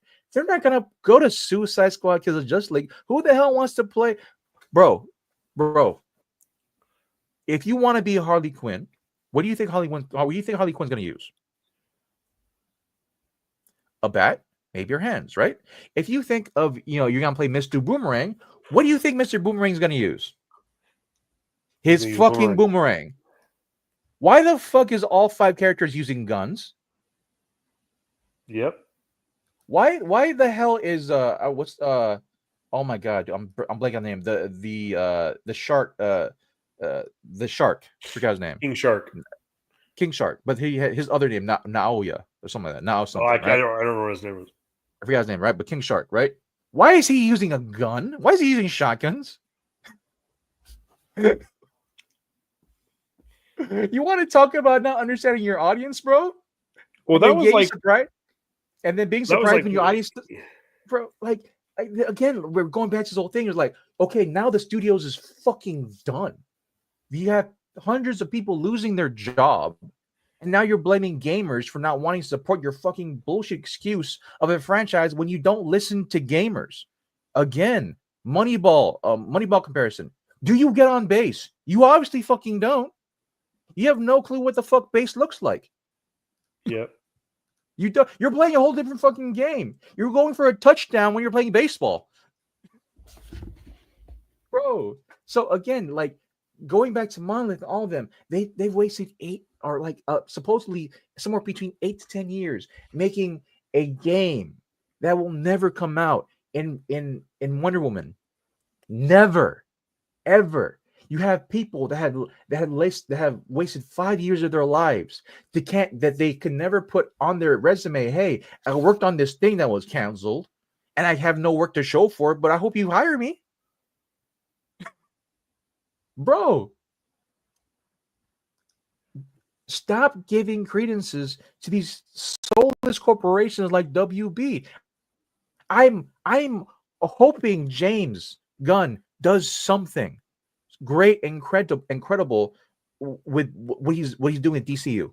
Truly, I hope that the heads of the organization, I hope the heads of WB don't fucking want to touch anything that James is doing, because you have somebody that loves DC, that loves the franchises, that actually has heart and soul being poured into it. And I just hope, I swear to God, I hope there isn't some fucking weird fucking Vince McMahon motherfucker in the background saying, "Oh, wait, Supergirl needs to be hotter. Oh, but instead you make a skin out of it," or some bullshit. I hope that's not the fucking case. Truly. Yeah. You just have a lot of people that have nothing to do with the franchise, nothing to do with the thing that you love being at the helm of it.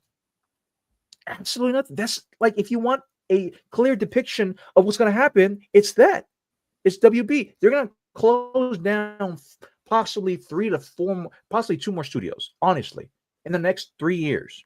Because if the next hit doesn't make $1 billion, and I forgot which game coming out now for WB, if it doesn't make $1 billion, guess what? Hundreds of more people are going to lose their job.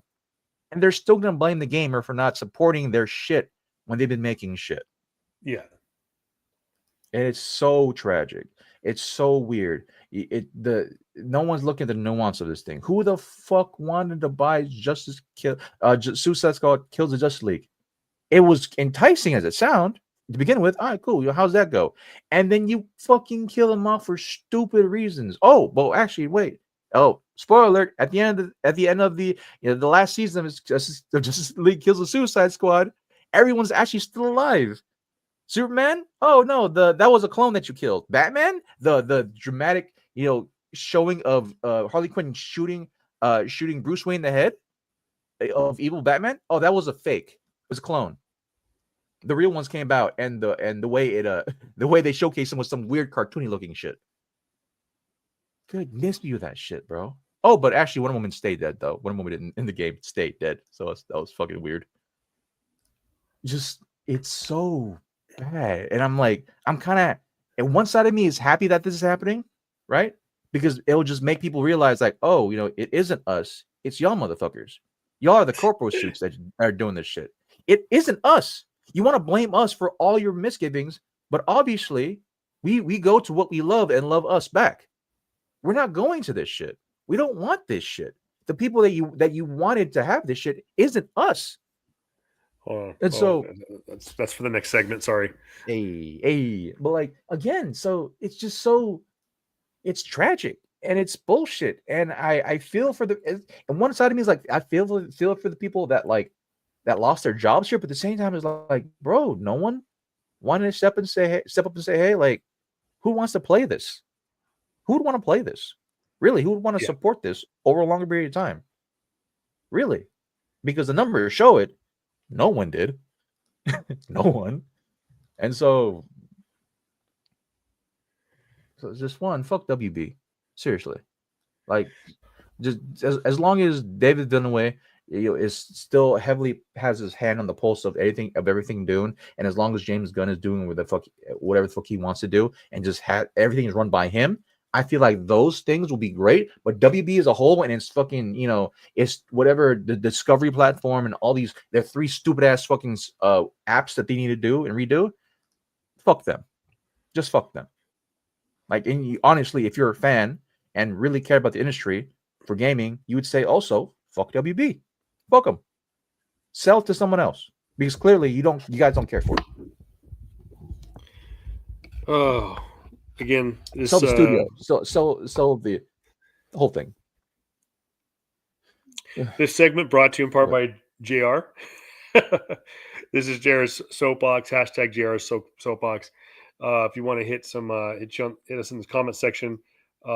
See what do we got here? Oh, yeah, we won't worry about that thing in the comment section. That's nothing. That's okay. That's a Nigerian prince there. So I the only thing I got to say about the whole WB Games division is I'm wondering if if they're shuttering these 3 studios to reconsolidate and kind of go back to scratch, because James Gunn said when he took over DC Studios was we're going to have a film division, an animated division, a television division, and a gaming division, and it's all going to be connected. And it's something, because he is a Star Wars fan as well, is what Star Wars has done. Star Wars has a film division. They've an animated division, a TV division, and a gaming division, all have connected to one another. One of the best things that Lucasfilms and LucasArts did was allowing the Jedi Survivor, Jedi Fallen Order storyline to be considered canon. For those of you, if you haven't played Jedi Fallen Order, I'm telling you right now, peak Star Wars storytelling is Dave Filoni in the last 2.5 seasons of the Clone Wars. Yeah. Peak Star Wars storytelling is the entire Rebels series. Peak Star Wars storytelling is The Mandalorian 3 seasons. Mostly season 1 and season 2. No disrespect to season 3, but Mandalorian. Peak Star Wars storytelling, Jedi Fallen Order. Yeah. It is Dave Filoni level storytelling. I know it's a video game. I'm telling you, it's worth it just for the cutscenes, just for the story. And don't go, well, let's go on YouTube and just find all the cutscenes. You still have to play the game. The game is phenomenal. It's just so good. But I would put at least Jedi Fallen Order. I would put on the same level as Dave Filoni's writing in Clone Wars, Mandalorian, and Star Wars Rebels. But well, like I said, we'll get into more Star Wars. We said earlier, we will get into more gaming. Obviously, it's going to be a very tumultuous year for gaming. Obviously, this is the first year that E3 in any iteration will not take place. Yeah. It's completely dead now. We've got a lot of stuff going on with gaming. We know that we are now officially going to have a 4th different version of the Nintendo Switch before we get GTA 6. The Nintendo Switch 2 was announced. Yep. And we will find out at the Nintendo I forget what they call them. But they're Direct. Nintendo Direct. Yeah, Nintendo Direct in May on whether or not the new Pokemon game, which is Pokemon X and Y, Legends X and Y, there's a possibility that game may be exclusive to the Switch 2. Wow! Because of because of the gameplay. The gameplay for Legends XY is supposedly going to be something we've never seen before in a Pokemon main series. So I'm very excited about that. Unfortunately, I spent all my ducats buying an OLED Switch, which I do really like. And I definitely, being the nerd that I am, can tell the difference between a LCD screen and an OLED screen. So really enjoying that. But without further ado, JR, you sent me a text on Saturday night. Yep. And I told you that I was with my girlfriend. Yep.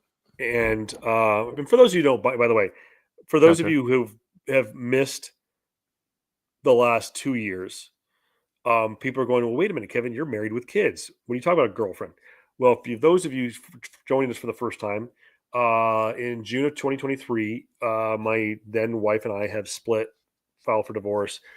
Kids are with their mom this weekend, but I've been dating a woman for the last couple of years. So,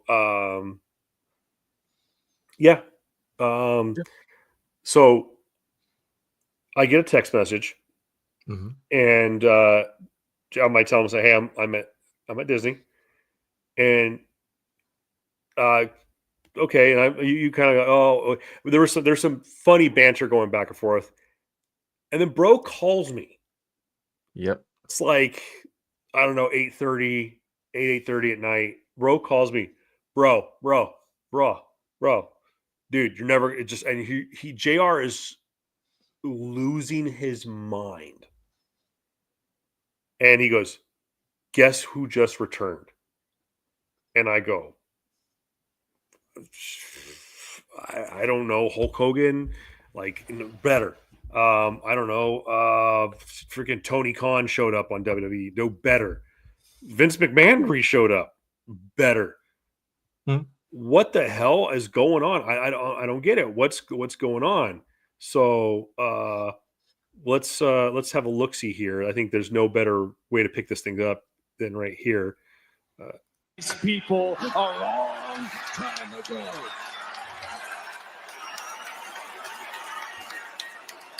Face. Hey Rock. Go yourself. Okay.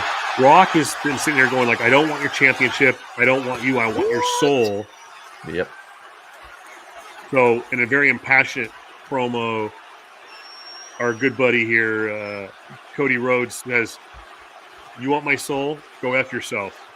Yeah. They've been going for about a week or two now.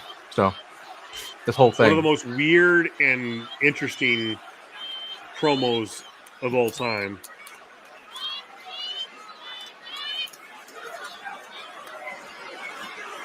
And of course, who's that in the background? Who's the rapper? Oh my god, dude. Yeah. I forgot. Travis Scott. Thank you, Pat. Great saves from Travis Scott. One of the most shocking things I've ever heard said in the history of saying things. By the way, we do not own the rights. This is all copyright of the WWE TKO Holdings.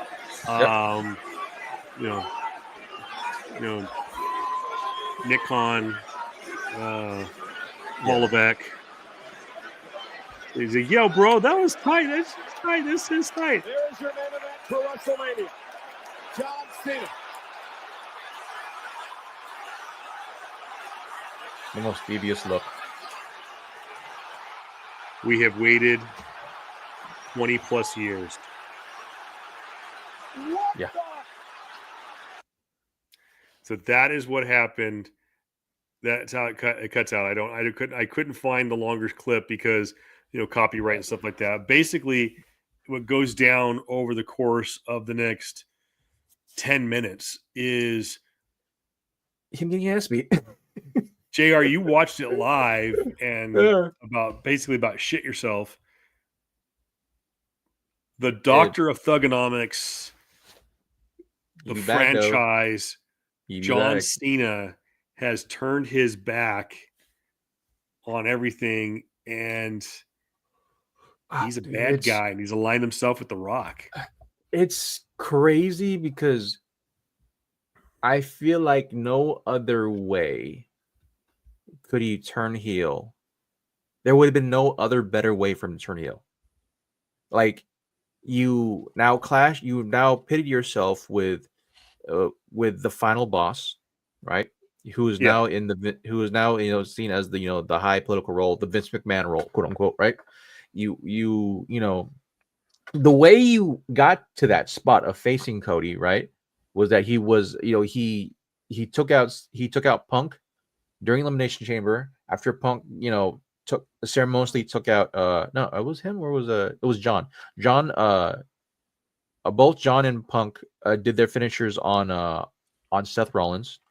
As Seth was coming out, as Seth was going out of the ring, Punk was pushed to the ropes, and then he was getting and then he got a curb stomp onto the metal of the outside casement of the Elimination Chamber. Cena saw that, dragged his ass literally back to the center of the ring, and did his STF, right? His submission finisher. And Punk basically was just out. He was knocked out. He was choked out, right? Kayfabe. And so that's how Cena won. Very underhanded. Usually if you were a face of that nature, right? Like, oh no, you'd tell Seth to get out and you would have a one-on-one with Punk. Nah, man. The second that happened, Punk was already still kind of out, dragged him to the center, did the submission, got the win. And so it was like, okay, that's kind of interesting. And it's crazy how like we're now on this edge. We've been on this like peak of like long-term storytelling now for the last couple of years for the WWE, where if we remember correctly to what happened in Royal Rumble when Jay won, right? When Jay won. Oh my gosh. Hold on. I'm sorry. Who won the Royal Rumble? Yeet, my boy. So it's like Jay won that, and so but like what was crazy was quite literally again John was the who won the Rumble? Yeet.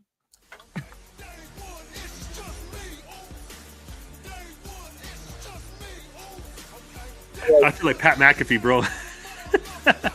So I don't want to get copyrighted. I don't want to get copyrighted. Sorry, I had to do it. No, it's all good. I get it. But like, yeah, Jay won that, and with the impassioned speech that John had at the end of the conference, right? Where he said that that he will call his shot, doing this thing, right? That sounded like an fervent thing of like, all right, he's gonna do it the right way. Now going back into this, like, oh shit, he meant do whatever it takes.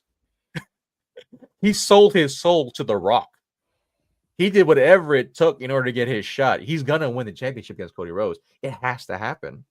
And so this long-term storytelling has been immense. So me seeing this look on John Cena's face, I only saw that look one time. That's when he was in That was when he was in fucking Fast and the Furious, when he was the bad guy in Fast and Furious. So right? here's And my so, question. Go ahead. Go ahead. No, go ahead. You go. I got Hey, my focus. Because he wasn't on Raw, right? He's gonna be on SmackDown. Well, we don't know. I think he might be. Because Either, he did not appear on Raw on Monday night, right?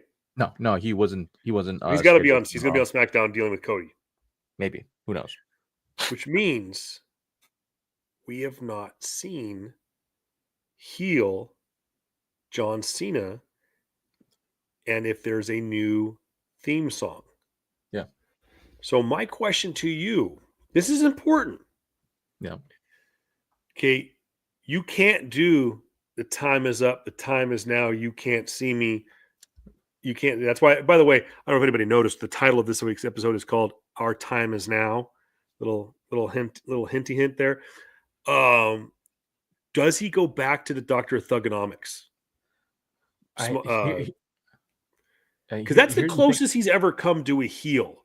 It was kind of a sort of an anti-heel or anti-hero because he would talk shit on people. Yeah. And some of the stuff he said, oh my God. It was crazy. One, I just remember two specifically of like Dr. Thugonomics. The biggest one for me was that, like, I just remember him slapping Stephanie McMahon's ass. that was one of the things. Too. I just remember that one. That was vivid in my mind. Like, oh, he did that. And so, because you think of John Cena now, he's very clean cut. Very much for the troops and very military oriented. I mean, like he's the Make-A-Wish guy. Forever, right? Number one Make-A-Wish a presenter, and so it's like you don't think of what was the era before PG? What was the era before PG and after ruthless aggression? Ruthless aggression. So you think of that, right?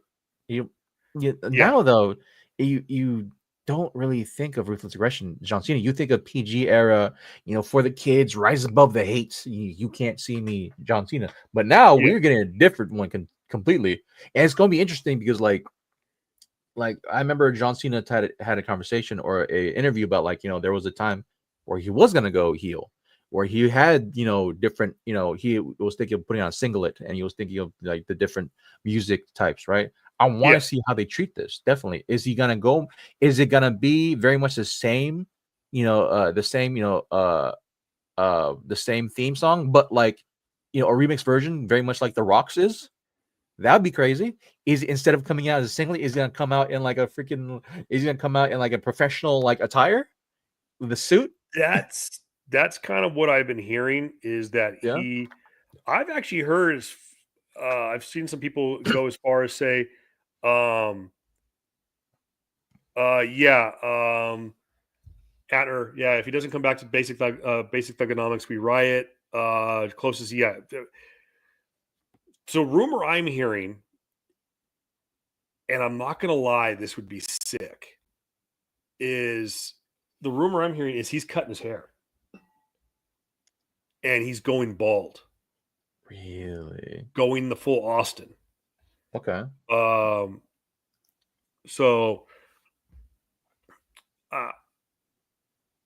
I'm kind of I'm thinking about that. I was like, we've seen him with some short hair, but for the most part, he's always had hair. I mean, imagine this is a one clip right now. For those who are watching us on YouTube and stuff like that. By the way, thank you. I'm rocking a one clip. So imagine, I don't have the same build as John, but like that's what it would look like. I'm kind of covering my hair, and I've got a big ass forehead right now. That's what it would look like. And then there was someone who had posted like they did like an AI or they did some Photoshop and cut his hair. And I'm like, not gonna lie, that'd be sick, Yeah. But we'll see. I think a suit for him to come out and he doesn't come out as the Doctor of Thug. He can't come out as Dr. Thugonomics because he did that against what's his name? Elias, and it got popped. So he has to change it up, but at the same time he has to change the music But here's the problem that they're having with music is when you change it. Yes. And that's the problem is it's so generic that no one responds. You have to have something that punches, but that's different because people are going to react to when that music is the da da da da. There are people are going to react to that, and they're going to still want like, oh, well, is he a? But like you said, do they tweak it a little bit and do it the Rock and add like a little like solo guitar, whatever? But I'm just thinking you go back to the Dr. Thugonomics and but part of me wants him to go back to that theme song, but then part of me goes, does it work? Because that's not what he's about. That's not what he's doing. So my fear is they are going to go with a new theme song, and it's going to be a new original theme song or a punched up version, like a harder version of the Time Is Now track. Which, by the way, you got to think about it. He has not had a different theme song since Basic Thugonomics. Yeah. It's always been The Time Is Now. Yeah. Oh, well, it's going to be interesting, or it's going to be interesting because like it's great. I've never was so excited for this list of actions, right? That's been happening now for WWE in the last 6 months. Is crazy. The things that happen, like people are there has been discourse saying that WrestleMania is gonna be mid or whatever. WrestleMania this isn't gonna be great. Blah blah blah. I'm like, bro, just the things that are happening in WWE in the last 6 months has been crazy. Punk has had a resurgence like I haven't seen, bro. I feel like it's a better resurgence than we had when in his first comeback tour in AEW, where he's going on just these crazy feuds and just building them storylines. There's a fight every single goddamn week with him and Seth, bro. It's like, what the hell is going on here? Some of the best work has been those guys. Yeah, dude. The feud of last year was Drew McIntyre and Drew McIntyre and CM Punk, right? And I think the best heel or the best worker, best storyline was Drew McIntyre's last year. There's a lot of great come up. There's a lot of great storylines. It's just more so there's no necessarily great, there's not enough screen time. I think that's my biggest thing, where the only thing that's really truly holding back WWE as a product is just, okay, you got 5 matches, that takes about half your showing time. And then you have about 30 minutes of advertisement, about 30 minutes of promo, right? Yeah. Where's the in-between of you can probably add more to either, maybe get 2 more matches in, because dude, there's so many people on the roster you could put in. What happened to the Wyatt Six? What happened to, what happened to these other storylines with, what happened to New Day, basically? What happened to LWO, right? What happened to, all these other storylines? You just can't do much because the main heads are going to take that spot. But the storylines in general with CM Punk, the Bloodline, what's going to be happening with Rock and Cena, the come ups of NXT. Oh, we haven't even talked about NXT yet, bro. Good God! And what they're doing right now with TNA wrestling, that's some of the greatest freaking booking out of all wrestling. NXT is by far the best for me. It's the best show on WWE's platform right now. It's back to where it was when Triple H was running it prior to the Vince McMahon takeover. Shawn Michaels is doing a fantastic job. For me, it's the best show. It is the best show. The best show, the best wrestling show out right now. I'm going to tell you right now. I can't believe I'm going to say this, because this is the first time in years, maybe even decades, that this is true. But Monday Night Raw is the second best show in WWE. SmackDown used to be number 1, and if SmackDown wasn't number 1, it was right behind NXT. And it's been like that since the Ruthless Aggression era. So you're talking about almost 20 years that SmackDown was the best. Yep. Was the best main roster show. And it's fallen down now. Now they brought in, of course, Jesse James is back as the head co-writer. People are saying, well, that's the problem, that when he wrote before it sucked, and they've given him the bad rap for the last couple of weeks. But the problem is you got to take into consideration is that he can't just rewrite what they've been working on. They said so themselves that the heel turn for John Cena has been months in the planning.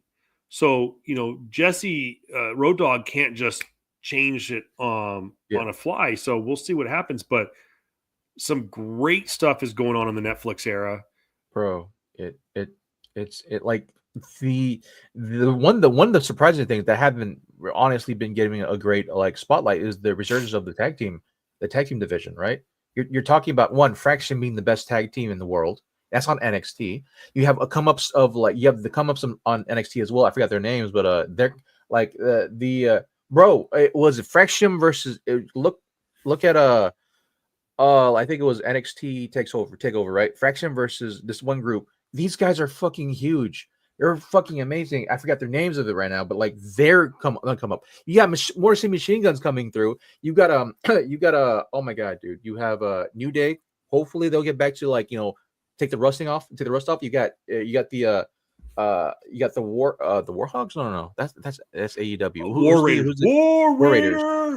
War Raiders, right? That War Raiders coming up. You have, bro. You have DIY, bro. Just give us an 8-man 4-way tag team. With DIY, Fraction, Morrison Machine Guns. And I don't know if I want War Raiders, but what's the oh my god, dude, who is Bianca Belair's husband and his squad? They're on SmackDown. They came out last Royal Rumble, and I forgot his name, dude. He was my pick to be the Street Profits, right? He was my pick to be the next Blade. Street Profits look great. It looked great. I'm telling you right now, Atner said earlier, if he's not back if he doesn't bring out Dr. Thugonomics or Basic Thugonomics, we riot. If the tag team titles are not defended, if the tag team titles are not defended on WrestleMania, I will riot. Yeah. But and real quick, Atner, thank you. No Quarter Catch Crew. Those guys, bro, they are the best. Someone to look for. The best thing. You're missing the best thing on Raw right now. Mm-hmm. Penta. Phoenix just got released. Hit it with it, Atner. Hit me with it. Was it 3-0? Dude, Penta. Bro, Phoenix just got released from AEW a couple days ago. Dude, I showed my son, who is the closest thing he's got to wrestling is playing WWE 2K24. And I'm debating on getting 2K25 because they released the DLC list today, and I'll get to that right before we start wrapping things up. But my son and I sat down and watched Penta's debut against Chad Gable. That was a great match. Holy great match. Fuck. The Mexican Destroyer. Oh, God, that dude. Fucking move. I mean, I have not seen a move that cringy where you go, oh God, since freaking was it AJ Styles? What was AJ Styles' finisher move? His the Styles Clash. Yeah, Styles Clash. Cero Miedo. Yeah. Thank you, Atner. I needed the Spanish influence. I will say early TNA days that was the Canadian Destroyer. So those culminations of those moves now but happening. But dude, Ray Phoenix, he got released and he's probably gonna come to WWE eventually, maybe 2 months. Imagine this, because I don't know though. Penta was fighting who on American Made Wins the here you go. American Made wins the tag team titles and Lucha Bros fight for them at Mania. Book it now. I was just gonna say Lucha Bros are it if they get it lined up in time, they will be at Mania. I would like Penta to have a singles run though. I would like to. Yeah, but who? Yeah, I was gonna say who did Penta had like the make like he had like a promo match. Like he had a match, but they were like in suits. Who was it on Monday night? Oh, that was against Ludwig Kaiser, I think. It was Kaiser. Oh my god, dude, those guys just bro, like this is what I'm saying. Like like we're in a weird era where everyone top down are just athletes. Absolute athlete. Like Pete Dunne. I forget Pete Dunne's partner who was injured last year. He's come back, right? He's come back just recently. I think he tore his ACL. He's coming back around, right? Pete Dunne. You got freaking Braun Breaker. You have now Penta. Oh my Rafe god, in the mix. You Braun have a lot of Breaker is a fucking animal. I'm telling you, could you imagine Braun Breaker right now versus O2 Brock? I think Brock would still take him. Oh no, straight up. Brock is a different animal, bro. but like Braun Breaker now. But I mean, I'm not saying a shoot fight. I'm saying like let those two book it right, and almost I'm not gonna lie, like have. To be honest, yeah, let Undertaker produce the match because he's kind of coaching now. Yeah, is those two they would break sets. Yeah, they would there would be things broken. We have quite literally like collegiate athletes. We have literal collegiate athletes now that are coming into the WWE. We have this coming up with NXT with WWE ID. You have a lot of these like, a lot of these great like, bro, like Braun Breaker was supposed to play for the NFL and that fell through because of COVID. So he said, you know what, screw it, I'm going to WWE and go to the Performance Center. And this dude runs the ropes at 22 miles per hour. That was insane at the Rumble. He shakes the ring back and forth when he goes through. If you haven't watched his NXT stuff, dog. He's insane. He's a freaking monster. And like this is how I feel for oh my god, I feel for Ricochet, right? Because if Ricochet had Braun Breaker in his heyday when he was getting his initial push, if he had Ludwig Kaiser, if he had Pete Dunne, if he had some level of a decent Finn Balor, and Finn Balor is kind of a, I'm not gonna say a shell of himself, but he's not used correctly. He's not what he was 10 years ago. No, obviously not, because one, he had Seth Rollins, freaking, kind of basically tweak your spine by throwing you with his turnbuckle powerbomb, right? Kind of mess up your spine. Yeah, I get it, right? But like overall, he's a great worker. Yeah, and I've seen some of the Lucha Underground. I was kind of late to the party on that, bro. Just for me, you need to look up. Penta. I think his name is Penta Jr. on there, right? Penta versus Chelsea Green. They do men versus women matches, and Penta is most of them, right? And so you have Penta slapping shit and doing Mexican destroyers on Chelsea Green, Io Sky, Kairi Sane. Oh, by the way, you called it your girl.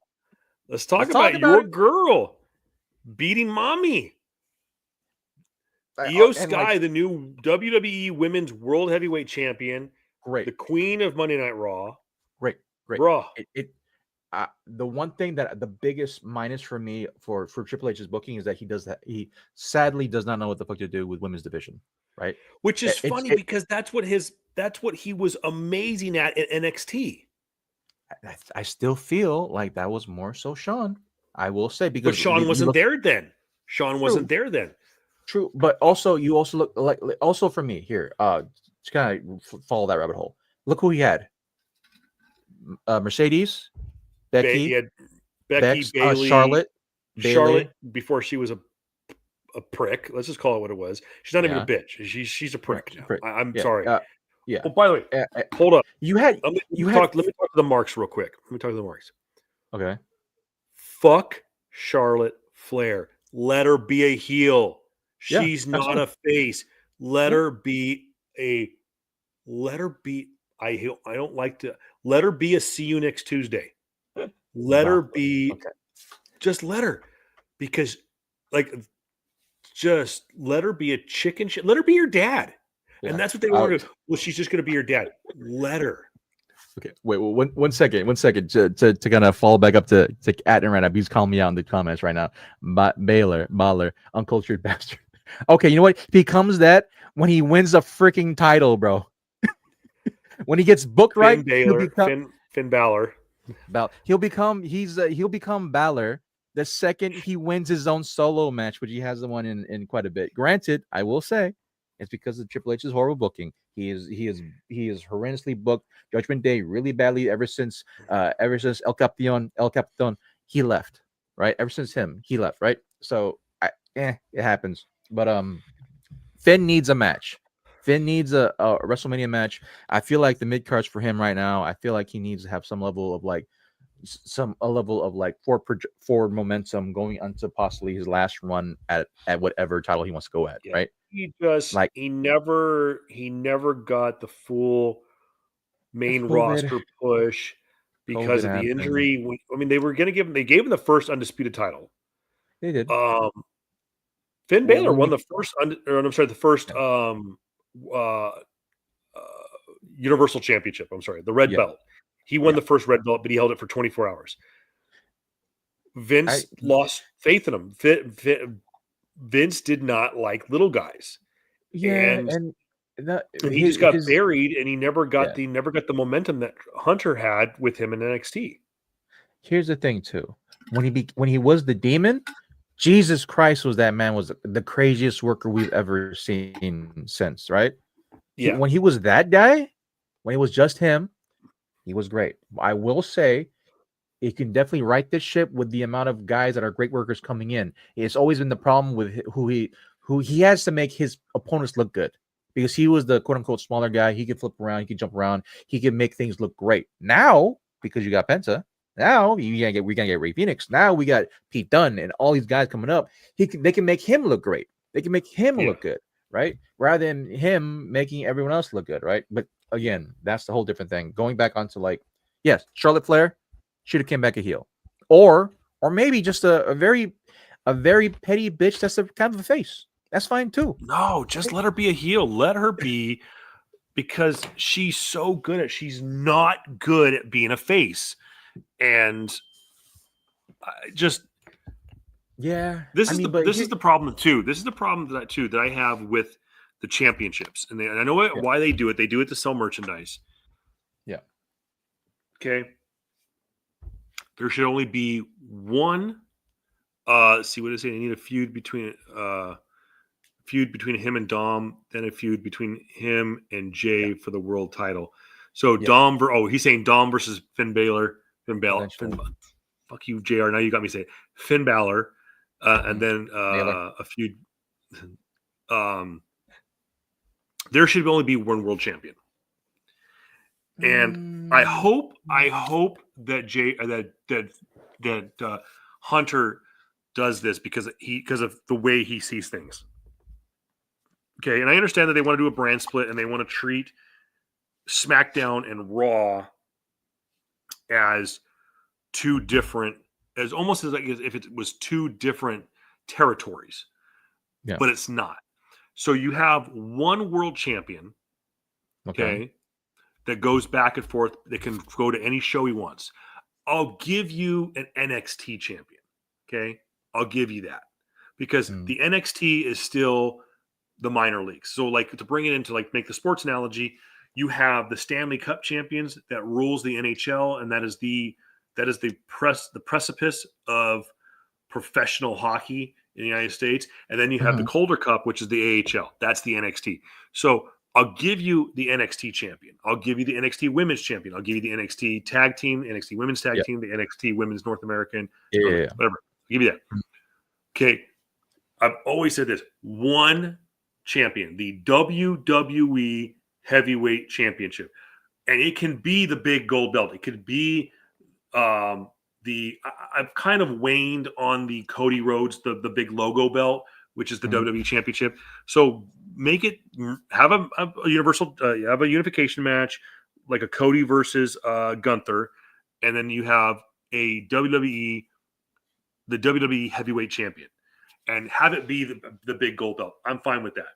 Okay, and that champion can rotate to Raw or SmackDown, or to TNA, or can go to GCW over in the UK, or can go to because they're trying to get back into Japan, they can go over to All Japan or New Japan, or they can go to AAA.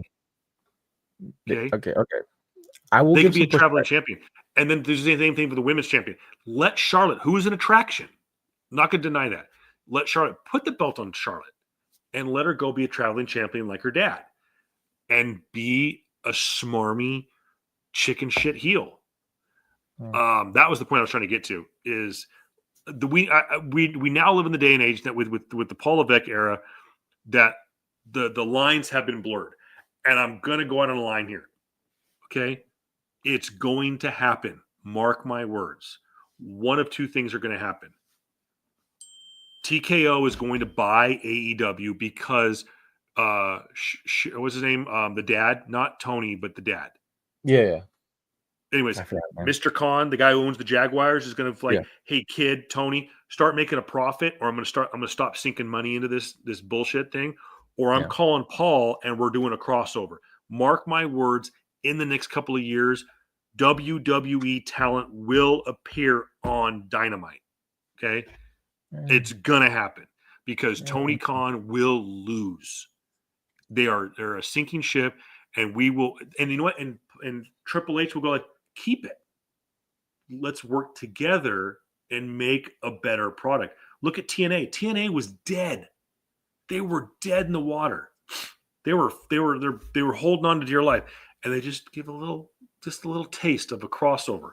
They're not going full invasion, but any given week you could go to TNA tapings and go oh shit, there's fucking DIY. There's what's your boy's name? The big NXT was the NXT champion. Obafemi. He could show up. Whoever, Roxanne Perez could show up on TNA. So I think we're in the day and age. I think we're going to see a modern twist to the traveling champion. And Hunter teased it with why he tried to really push NXT UK, where he would have WWE champions or NXT champions going to non-WWE wrestling independent shows in the UK to give their NXT talent. So I think it's not out of the realm of possibility to see a traveling champion. So sorry, I didn't mean to cut you off. I will say this. I will push back specifically on the unification and the traveling champion bit, because the main reasons, one of the biggest reasons why we saw the split of the titles, as well as like just having one champion per thing, was very much the same thing that was plaguing the company for the last 10 years. Just like, okay, you have a set group of people, they travel 42 weeks out of the year or more, right? Now you're gonna have them go on other shows. They're gonna have to do Raw. They're gonna have to do if it's one champion, if it's, let's say, Cody, right? He's gonna have to do Raw. Yeah. Maybe he goes TNA. That's on a Tuesday, right? Tuesday or Wednesday. And he probably has to go on SmackDown, which is on a Friday. He's traveling 3 days of the week. He's traveling. He's on 3 shows out of the week. He's traveling 4 or 5 days out of the week, having to prepare all that stuff, right? If the championship's back on Roman, that's even less time, right?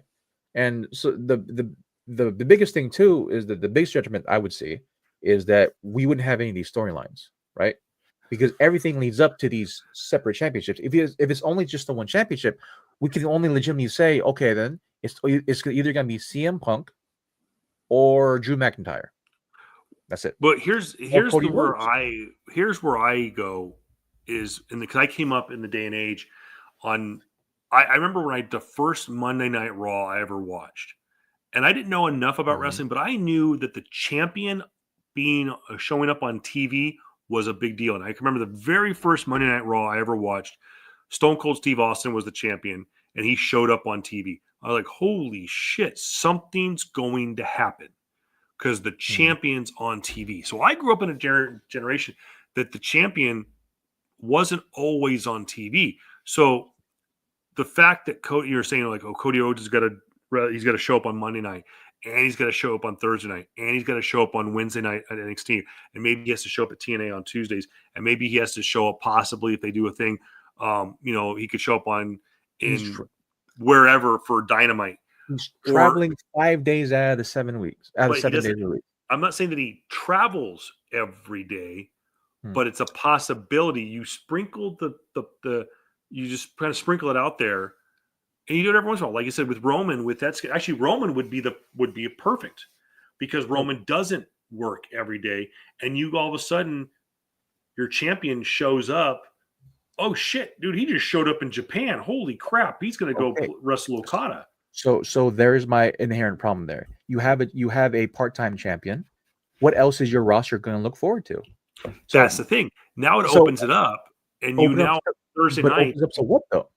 Okay. So you allow the Intercontinental title that has been a dog shit title for years to mean something. Allow that. It's like when Shawn Michaels was the Intercontinental champion. Actually, when Shawn Michaels was the European champion, he was the main event. Okay. Where was the WWE champion? That was when Undertaker was the WWE champion, and he was like mid card. Okay. So again, pushing back then, if that happens, Braun Breaker's not Intercontinental champion.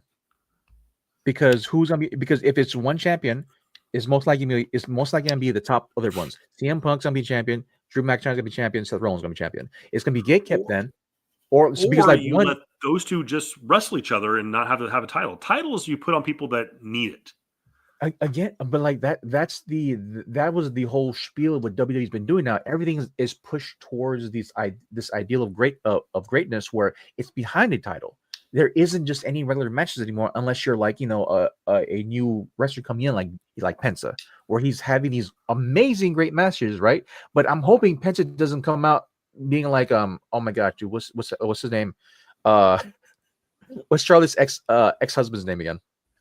Miro, or not Miro. Not I'm thinking of the wrong guy.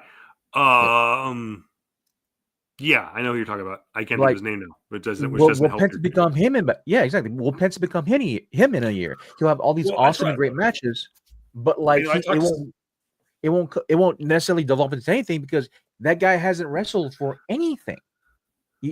Sadly, he's put on a lot of these great matches. He's put in a lot of great work, specifically him against Carmelo Hayes, him against I think he had a match against Luka Kaiser. If I got that correctly, but like a lot of the things I always see is that I see opportunity being squandered. No one's really fighting for anything, and like I get the point of like wanting unification for one thing, but we've been through this before. I feel like if we do go back to nostalgia, if you do go back to the olden days where we have Rock, come in every single week, go into every, either Rock, Stone Cold, whatever, come in every single week. Thank you, Andrade. So Andrade, if we have that, like we're not gonna necessarily see any other up and ups coming through. Io Sky, if it was just one championship title, Io Sky would not be champion. It would most likely still be put on. It will still most likely be put on Rhea, right? And Tippy time would never happen, and we'll probably have a rehash of what happened between Rhea and Charlotte for Mania. I feel that's my thing. I feel like we live in a time where there's a lot more skilled professionals than we had back in the day. Back in the day, right? Even though we had even though we had the Hardy Boys, even though we wished. Even though we had Hardy Boys, even though we had Rock and Stone Cold, Undertaker, even though we had all these great athletic, all these great talents, on a sphere of like of development and on a sphere of like overall technical ability, bro, like we are everyone from mid card to main card can put on a show, full on show. We didn't have that with Lance Storm, even though he was even though he was great and he had the best sidekick in the business, right? We didn't have that with like some of the other other basically squash jobs. Yeah. Back in the late 90s, we just had a bunch of like, oh, Stone Cold comes in, stuns you in like in the first 2 minutes, grabs a beer, peace out, I'm gone, right? Or maybe he has like, comes in for maybe a minute promo of him, just berating somebody. Rock comes in, he maybe has a match that week, maybe. And so it's just more so just gonna be a continuation of what Punk said before, where it's just gonna be a gatekeeping of talent, where it's just gonna be cutthroat. It's gonna be, oh, who's gonna be the best? Well, overall, the best, wasn't necessarily great for programming, because that was still there during Cena's era of the PG era, and that era has been shit. Has been honestly not that great. And so that's just it for me. I get that the unification for it could possibly work, but I fear that if we had a unification belt, if we only had one belt, one men's title, one women's title, everyone else, we're not going to see Stephanie McCurry. We're not going to see Julia. We're not going to see Roxanne Perez like really take off, because we're still going to be focused on the mainstays of Bianca Belair, Becky Lynch, Charlotte Flair. We're still gonna wrap the belt around Bayley. We're still gonna try to get a lot of the old guards at this point still be the pillars, when really it should truly honestly be some of the newer ones coming up. This is what Hunter has been kind of been like really pushing towards the last how many years now with NXT as a whole. I get that we could have a challenging champion, man, but like I feel that if you want to become like just thinking of Roman Reigns on anything in AEW would feel like it would lessen Roman's value, in my opinion. That's me. I look at it this way is with the idea of allowing the champion to travel, I think, in my opinion, it increases the value of the title. So it makes your champion that much more valuable. Mm-hmm. And yeah, when your champion is not there, they're not there making new champions. But I'm saying and it doesn't have to be an everyday thing. I mean, the NWA didn't do it all the time. There was a lot of time where the champion was in the territory making talent. I mean, when Ric Flair was the champion, I mean, shoot, let's put it that way. I mean, obviously he was in town enough to make Dusty Rhodes the champion, enough to make Sting the champion. Whoever it was, but of course he went over and he defended it against different guys in Japan. Sure. He would go to Mexico. He'd go to the Middle East. He would go to Africa. He'd go to the UK, never dropping the belt. So you can go over there and just, like I said, it can be you can be a one-off thing. I know that there was, I think, actually, I want to say Finn Balor was supposed to be going to making a Japanese. I mean, there was a story coming out that Triple H is allowing guys to make independent shows. Yeah, last year. Yeah, but anyways, that was just my point. Is like, I think you need to consolidate. I think there's too much going on. There's too much clutter. There's too many belts, and I think it also would allow the other titles to kind of breathe a little bit. When was the last time the Intercontinental Championship was defended at WrestleMania? Last year. When was it? It was, because that's when Braun Breaker won it. Okay, but before that, it hadn't been defended. I think it said it was like 10 years that it had been defended. No, okay, wait, but here's the thing, though. I will push on that. That's revisionist history, because one, Gunther was the greatest Intercontinental Champion since, right? Yeah, but Gunther never got a chance to defend it on WrestleMania. He fought night 2 at WrestleMania a couple of years ago against he dropped the title to Sammy at WrestleMania. Well, okay, but that was last year. So yeah, I don't know. It just seems like it has been. But then you look at the United States Championship. I mean, I think that was defended by. Okay, that was a terrible fucking championship because Logan Paul had it for like a good 2 years. Yeah, but you know what though? Yeah. I'm not gonna lie. Okay, I'm gonna say something. Don't do this bullshit. Don't do this bullshit by defaming Gunther, right? By giving props to fucking part-time Logan. Okay, don't do that shit. Dude, don't do is a heel. Huh? You want to root against him. He's a heel. Gunther's a heel too. But different. He's okay. Triple H back in the day was a heel, and then you had Lance Storm, who was a heel, and they were different kinds of heels. I hate Logan Paul for the same reason you hate Logan Paul. And I saw him at WrestleMania, and I booed my ass off with him alongside 110,000 other people at SoFi, and just booed him unmercifully. And the only people that cheered for him were like the 13 fans that watch him on YouTube. Okay. I mean, the guy, hate him all you want. The guy's a businessman, and he's got a promoter's mentality. Him and his brother. They may not be good people, but they have a promoter's mentality, and they know how to be a heel.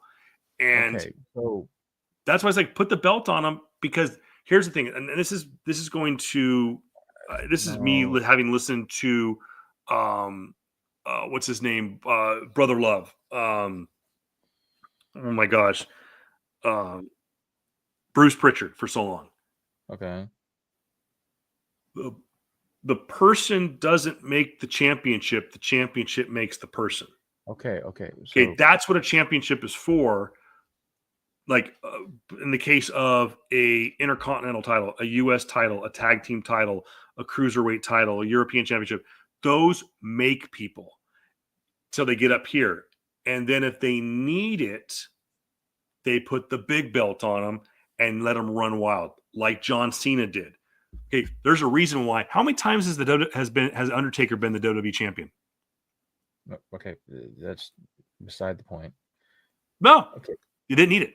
Some guys just don't need that title. If you allow a guy like, say, Gunther, would be a great example. Heel champion, let him go fight the face of another company. Have him go to the UK. Have him be the smarmy, I'm better than you. I wrestle in New York. I wrestle in the United States. I'm big. I'm better than you. Blah, blah, blah. And go around the world as this smarmy dick champion. While back at home, you allow a guy like Braun Breaker to elevate the Intercontinental title to actually meaning something. And then, you take it off of him and have him go fight Seth Rollins in a match and just beat the shit out of each other and have a classic. They don't need the belt. Because, I mean, I could think about, people say to this day, one of the greatest wrestling matches in the last 20 years at WrestleMania was Shawn versus Taker. Okay. They did it 2 years in a row. Neither one of them was for the championship. I have to push this little thing out. If every inclination of one to go back, no. Logan Paul championship, no. He has for as long as he had the fucking US title. I think he defended like what 3 to 4 times out of his like 4-year reign. Fuck no. Who the fuck do you think he is? Roman Reigns? No. Fuck no. And one, if you think putting the title on him will make it bigger, like, all right, cool. Then let's put the TNA Women's Knockout Champion on Tessa Blanchard, right? After she's openly professed that she said the N-word out loud in front of people, let's just put it on her now, right? Because look at all this heat. Look at all the heat she's getting. Like, it's obviously a different reason why. One, fucking reason why people hate fucking Logan Paul is, one, he's Logan Paul, and two, he showed a dead man on screen after he took his own life in Japan. Come on now. By the way, By the way, we don't hate the reasons. By the way, talking about being a good heel, Good. Dominic Mysterio. What a fucking heel that guy is. The better representation. Yeah, guys. The better representation of being a heel will be Dominic Mysterio. Oh, absolutely. Dude goes on to Logan Paul's podcast and they're talking about stuff. Says, "Hey, why don't you?" He's like, "Hey, Logan, why don't you?" And sells it. He goes, "Why can't you go back to Japan?" And the awkward silence. I was like, "Oh, bro so again, I'm losing my freaking track now. So, but again, go ahead. So, sorry. That would also just mean then, all right. So we're just gonna have Seth. We're gonna have Seth Rollins just fucking do nothing unless we have a champion fight for him. Like that was my whole problem, right? The storylines right now been put out has the storylines right now has all been for one thing, to have a shot at the championship. They're on separate championships, right? Because if you only had one champion and still Roman Reigns, then finishing the story with Cody Rhodes never would have been a thing. No, right? That's where the belt means something to the story. The belt, here's my problem. Is okay. No, let me don't tell me. Every match I was on a roll, brother. I was on a roll. Come on now. Okay, go. Okay, so the belt on Cody wouldn't have fucking meant anything because he would have had a fight against CM Punk that same year, as well as Drew McIntyre, as well as Seth Rollins, guys who've been in there way longer than he has. So again, it's this culmination of gatekeeping at the top. We've had this same role of being the bodyguard of the champion for the longest time, right? We've had that in UFC where the number 2 guy is always going to face off against everyone else, and the number 2 guy is always going to lose to the number 1 guy. How it always is, and the inevitable number 2 guy in WWE before CM Punk came back and before Cody came back was always going to be either Seth Rollins or Drew McIntyre, or to a certain extent, lesser extent, Brock Lesnar. Right? It was always going to be those guys. I feel like you need to have separate championships in order to truly acclimate every show. Like one, bro. Like every WWE one is you're always gonna have 5. You're always gonna have 5 matches, and it's gonna be a combination of maybe you have 2 women's matches and 3 matches for the guys, and one of those matches maybe is a tag team title, right? Every week, 52 weeks out of the year, those are gonna be 5 matches. We have an hour of promo. Who are we gonna promote, right? It's just we just have too many people and too many engaging storylines right now in order just to stick to one belt. That's my problem. And let me go back into freaking Atner right now, right? This motherfucker right now, a comic won't have a good storyline unless the cover art is amazing. What? He's not wrong. So what he's saying is, okay, Penta versus Ludwig Kaiser. Yeah. Okay. What championship are they fighting for? Nothing. Exactly. But they don't need a belt. Again. So again, my point for that one is, what are they going to do with it? Because again, going back to his other point, Penta is Andrade is who Andrade wish he could be. Right? That one. That's what I'm hoping that's not going to happen, because Andrade had this huge buzz and great matches a year ago. He's doing nothing now. That's my problem. Andrade was nothing. I said this before. Once they took what's her name? The Puerto Rican girl. She just went from Raw to SmackDown. She was in the LWO. Zelina Vega. Zelina Vega. The second they took Zelina Vega away from Andrade, he was nothing outside of NXT. Sorry. That was years ago though. Like I know exactly. But he went to AEW. He went to AEW. I know he went to AEW. And yeah, what did he do on Monday Night Raw? Nothing. What did he do on AEW? Nothing. He fought on Collision or Dark. So there's a reason why he's back. This is my inherent problem. Okay, the thing about this that would before being cut off here is that the problem I'm having is already the problem with AEW. where you have a lot of great talent and nothing to show for. Nothing to show for. And so, like, you have great matches, you have great storylines come out, you have all these things come out, but they lead to nothing because you're not going to reward these guys. Yes, Ludwig Kaiser should be definitely competing for the Intercontinental Championship. It's not going to happen because Penta is going to be the guy to push for it. Because here's the other thing too, and you're not wrong. You're not wrong. Because it used to be it built to something. You had some of the best matches I've ever seen in my life was back in like 99, 2000. The Rock versus Triple H. Yeah, some of the matches they were fighting for the championship. But some of the times they were trying to get back into the title picture.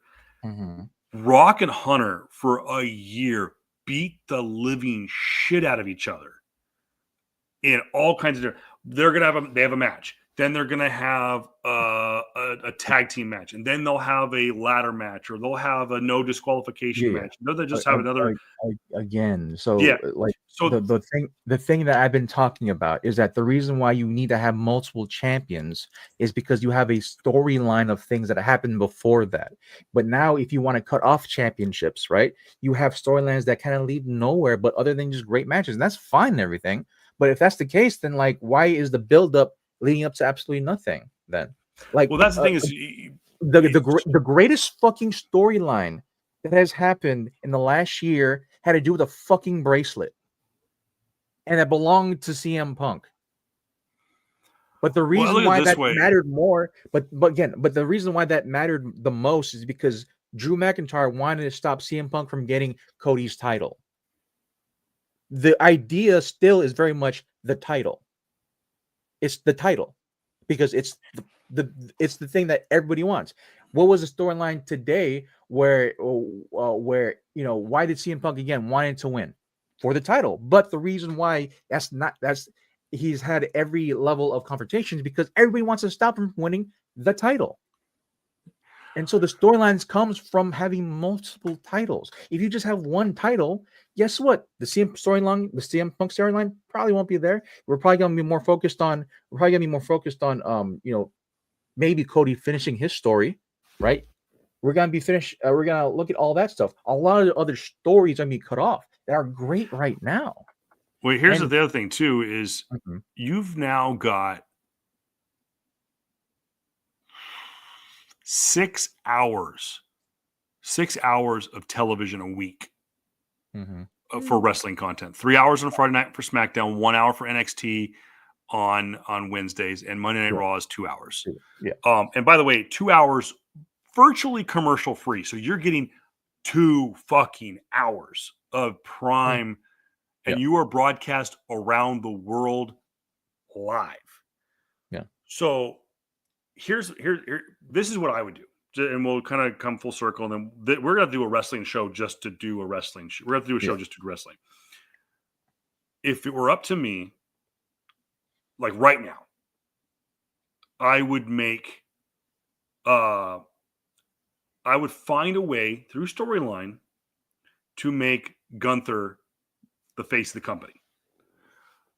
Cody Rhodes doesn't need the belt anymore. He has finished the story. He could drop the belt, and to be honest, if you took the championship out of his storyline, you could still produce the storyline. But I say, let's just for the sake of argument, Cody's still the champion. He's facing John Cena. Gunther's facing Jey Uso. Yeah. Gunther goes over.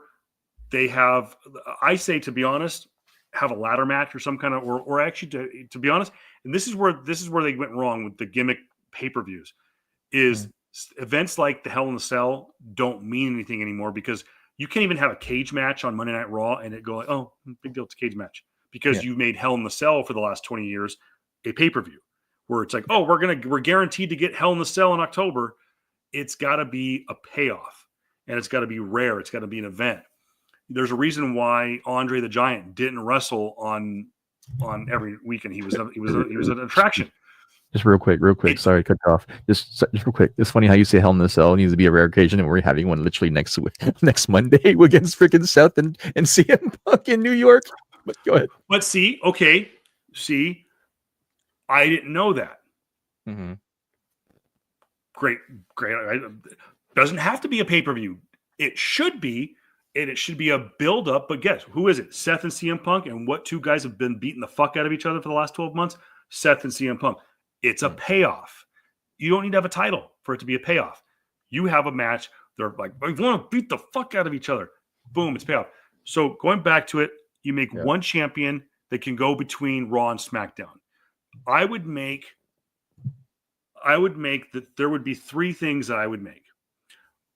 The women's heavyweight champion, the WWE men's champion, and the tag team titles all are one set of champions, and they can go between SmackDown and Raw and any other if they choose to go that path, travel, thus making the US title and the Intercontinental title for both the men and women's a quote unquote TV champion, and it elevates the TV.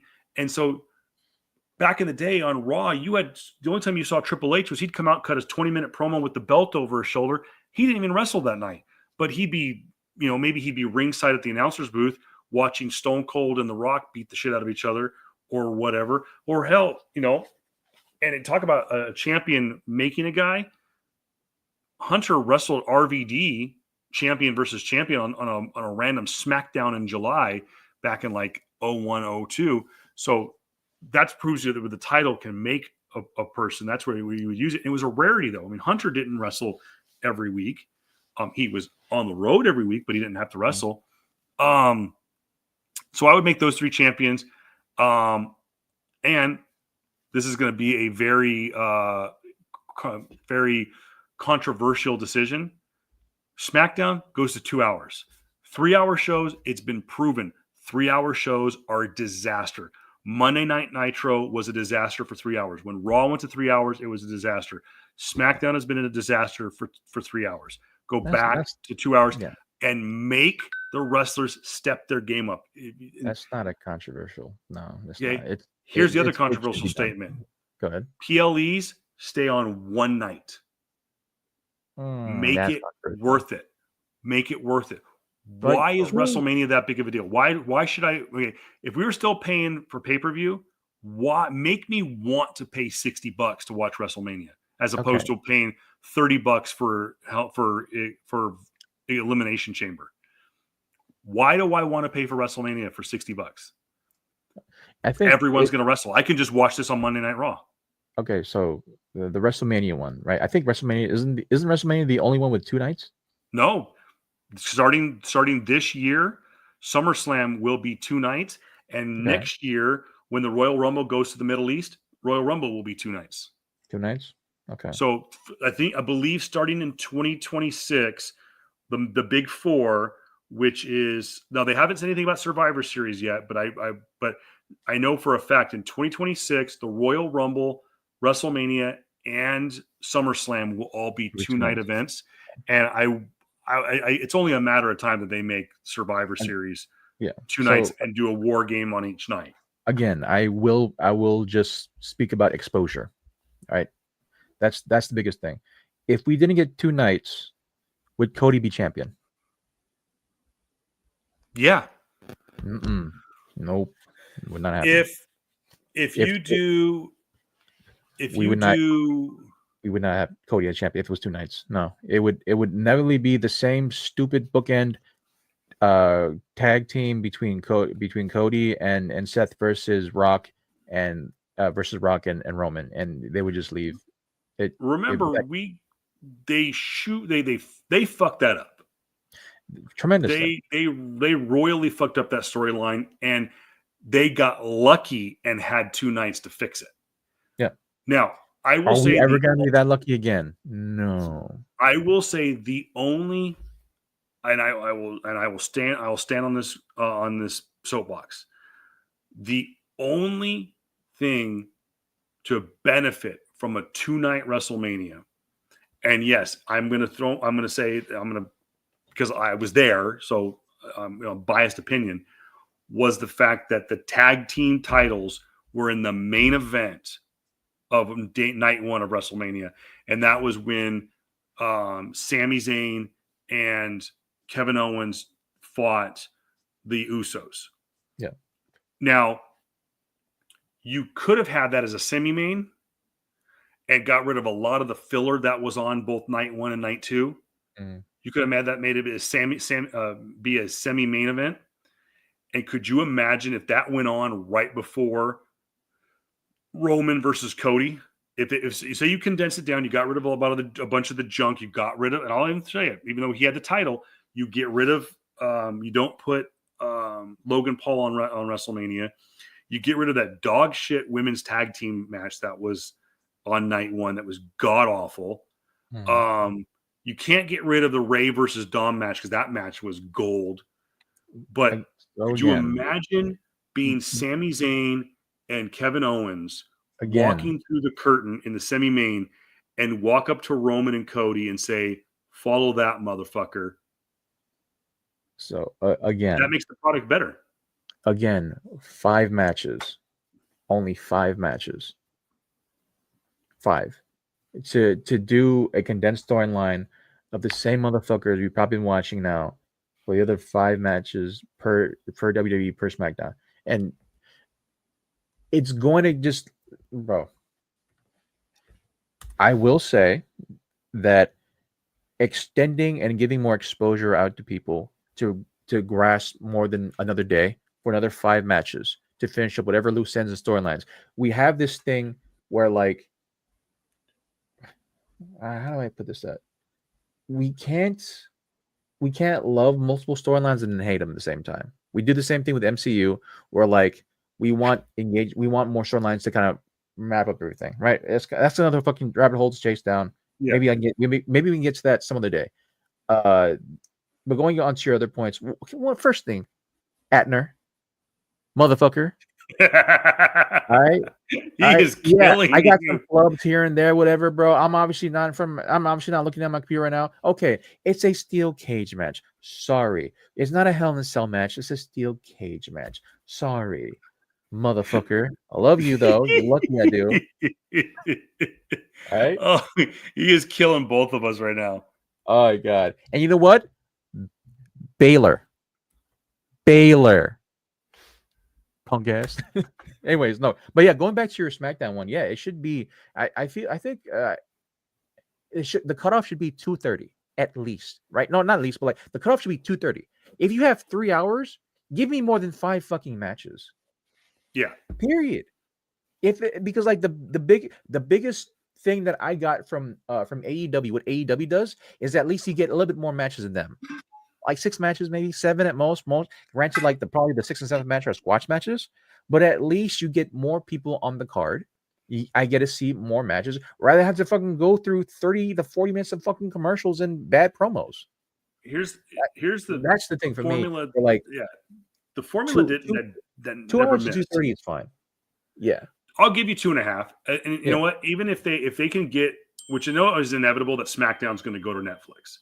They're going to find out the Raw on Netflix is an absolute not a home run. It's a fucking grand slam. Here's the thing that pissed me off. SmackDown is on Netflix everywhere else except for the fucking US.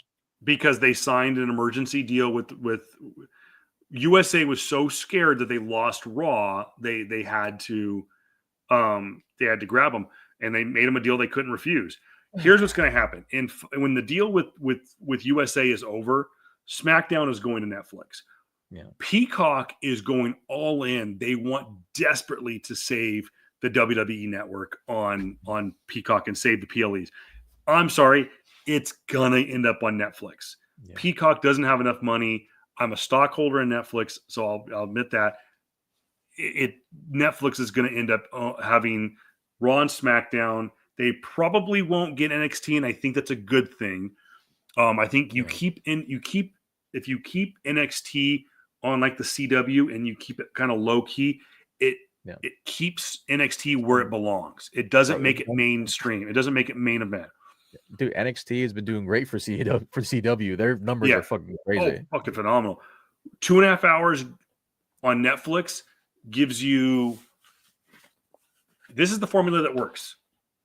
Open the show with a promo, match, backstage segment, crossover into the second hour, match, main event. So you could realistically get 5 to 6 matches in a 2.5 hour show. Yeah. And that's good. If you get a Netflix card, though, if you get the Netflix clock and you get a legit 2 hours, 5 matches is easy, and you can get quality 5 matches. Okay. You go a promo with 2, you go promo, one with the smudge in the first hour, a crossover, and 1 or 2 in the second hour, and you get a main event, and you get a chance to put Penta in the main event. You know, there you go. Put Penta and Kaiser in the main event. That's a great Monday Night Raw main event. Put Andrade. Hell, put Andrade and Miro, or what's his name? No, not Miro. What's his Rusev. Let them beat out of each other on the main event. Wait, we can't, because Rusev isn't signed. He's still with AEW. We can't, right? He's still in the hell over AEW. We can't sign him yet, or even if he wants to come back. Oh, I thought they had. Huh? I thought they had. I thought they did sign. Well, they released. All I know is that AEW has released a number of stars in the last couple of days. Biggest one being Rey Fenix, and he's never going to come to WWE. And I do want Penta to be on a solo run, but then the Lucha Bros might come back, and there's going to be some crazy freaking matches. I'm just imagining the Lucha Bros versus Mercy Machine Guns at Mania. That looks crazy. Yeah. So like I think for me, I'm of the notion of more is better. I think that's I'll just say that. More is better. As long as the more is specifically defined for great payoffs, right? I don't want Motor City Machine Guns versus the Lucha Bros at Mania if it's not for anything. If it's 3 months of advance, like, oh, we've been battling, we have the titles here, we've been cross-pitting the DIY and whoever have you, right? And New Day and all that stuff. Cool. That's what I want. If it's just a just think of it as this: would you have your main event in WrestleMania? This was pinned out before: Seth Rollins, CM Punk, and Roman Reigns with no belt. Wait, who? Run that by me one more time. There was a supposed main event, right, with Seth Rollins, CM Punk, and Roman Reigns. That was put out. That was. As a main night 1, no belt.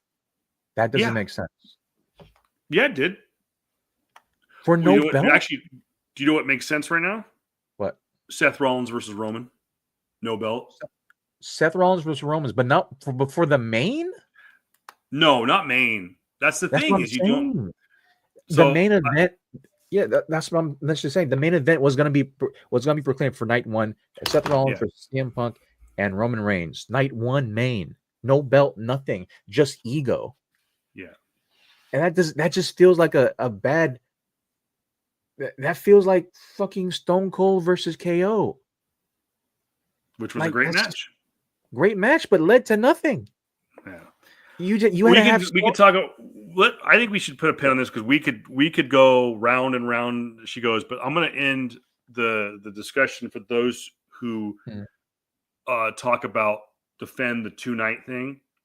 Okay, WrestleMania 17 to this day is considered the greatest WrestleMania of all time. Okay, the card it opened with China versus Ivory for the women's championship. And it was a schmoz, but it actually wasn't a bad match. It told a story. Eddie Guerrero versus Test for the European Championship. Kane versus the Big Show and Raven for the Hardcore Championship. That match was hilarious because that went all over the arena.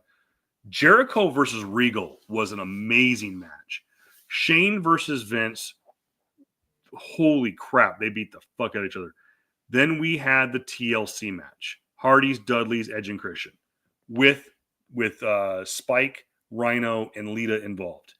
Then the forgotten WrestleMania match, that go back and watch it. If you get a chance to go back and watch it, do it. It's worth it. Triple H versus The Undertaker. Holy shit. That match, I think it was like 30, 45 minutes long, all over the arena. Great match. And then, of course, the great Rock versus Austin, obviously with the controversial ending with Austin turning heel, which, by the way, I'm going to leave it in for you guys in the comment section. Let me know, what was the biggest heel turn of all time? Was it Hogan turning heel and joining the NWO? Was it Austin turning heel and joining Vince McMahon? Or was it John Cena turning heel and joining The Rock? Let us know rather in the comment section about what you think is the biggest heel turn of all time. Yeah. But all that to be said, 8 matches, not all great, but none of them bad. 8 matches, one night, 4.5 hours, 67,000 people who all left happy. One of the biggest buy rates of all time. You can't beat that. If you can keep that right there, you keep a PLE at 3 hours, brother, and make WrestleMania 4.5 hours. Go one night, and you put quality matches. All I'm saying to kind of rebut against that. Which WrestleMania was that? 17. Which WrestleMania happened last year? 40. When did we stop going from 4 hours to only 2 to 3? When did we switch to 2 nights? 2 nights, or when did we switch to 2 nights? Would have been WrestleMania 30. It was the one I went to. That was the first night. First time they did it. All I'm gonna say is that from WrestleMania 17 to that time, all those years, I don't like it because the matches don't mean anything, and everyone says, well, they have to get everybody on the pay-per-view. No, they don't. No, they don't. You don't have to do anything. We don't. But at the same time, all I'm gonna say is that we're trying to go back to a day and age, back to 17, when 18, 19, 20, 21, 22 weren't anywhere near up to snuff from 17. 17 was a pinnacle of the sport. I don't think we'll ever get a WrestleMania 41 or 40. Well, yeah, last year was 40. Last year was 40. I don't think we'll ever get a WrestleMania 40 ending ever again. No. That was a good inning, but and you know what? Going back, it didn't. They shoehorned themselves into a problem. They didn't need the tag team match on Saturday night. That's all I'm saying. We can't. Well, Infinity War and Endgame, nothing will ever come close to an MCU. Just gotta leave it as is and move onward. Yeah. Well, I got some flex pulls if you don't mind me. So I got a couple of things here. For those of you who don't know, I've been an annual pass holder for Disney for the last year. And one of my great pulls, because I haven't collected comics in a while. I managed to get this Chris Liu necklace. I hope I said that right. From Disneyland. It's the old school Disneyland logo. Very rare. They would have only like maybe 4 or 5 of these a day, if that. So I rope dropped that jewelry store to get that. Picked this up last Friday off Amazon with my credit card, because that's what you were supposed to do, right? Last Friday, you were supposed to buy stuff from Amazon with your credit card. Wasn't that what you were supposed to do? Right? Isn't that what you were supposed to do? I don't know. So I bought this. One of my favorite characters from Star Wars, the Ronin. He's a black and white character with the one here. I don't know, JR, can you see the lightsaber? I don't know if you can see it. Let me see if white. And the lightsaber's in red. But he's not a bad guy. He's not a Sith. He collects red kyber crystals, and he fights with a. That'd be kind of cool if they had the inside of his coat was had the red kyber crystals. So yeah, I opened up the box so you could see it closer, JR. WrestleMania 17 was mid. Fuck you. You want to be hurtful? I'll be hurtful too, bitch. Hey, one of my favorite episodes of what's up? You're lucky you're my boy. One of my favorite episodes of Star Wars, Star Wars Clone Wars, was the episode where they went to the planet and to find their kyber crystals. Yeah. And in that episode, we met a young Padawan Jedi by the name of, I think it was Ganji, the Wookiee Padawan. So for Life Day, conveniently, because we know Life Day is the quote unquote Star Wars Christmas, but it's technically a Wookiee Christmas. Yeah. They released on Batu a limited edition Gunji lightsaber. So there is the Wookiee lightsaber that I got back during Christmas during Life Day celebration. It's unfortunately it's not wood. It's got faux wood, but it's not grain. People were saying like they should have made like the grains actually grains. It'll be like $200 more. Okay. Yeah. So I got that. I did manage to score this. I want to say thank you to some friends of mine and Jessica's. That's the girlfriend. For going to Company D and scoring this. Now, notice this is a full-size lightsaber, right? Mm-hmm. It's proportionate to your hand, right? So, what's this thing? So, this would be the legacy lightsaber of one of the greatest saber masters of all time. That would be Jedi Master Yoda. This is Yoda's lightsaber. It is one of only 2 lightsabers that have the screw in, but this is from the Disney legacy lightsaber line, and this is the only legacy lightsaber. Let's see where's that thing. Forget there it is. That is rechargeable, so it does not need alkaline batteries. It just plugs in with the USB-C. Pretty cool little lightsaber. But this leads me to my final flex pool. Nice. As you showed that off, I'm just gonna show the thing that I bought a comic. You did buy a comic. I did. Oh. Yeah, it's the. I know which one that is. That's Kitty Pryde and Colossus. Yeah, Sasha X-Men #6. Yeah, I just bought this one a couple of days ago through eBay.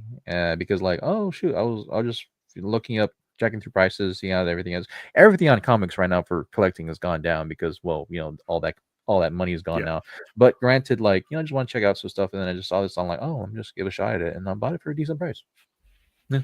What's funny is one of my favorite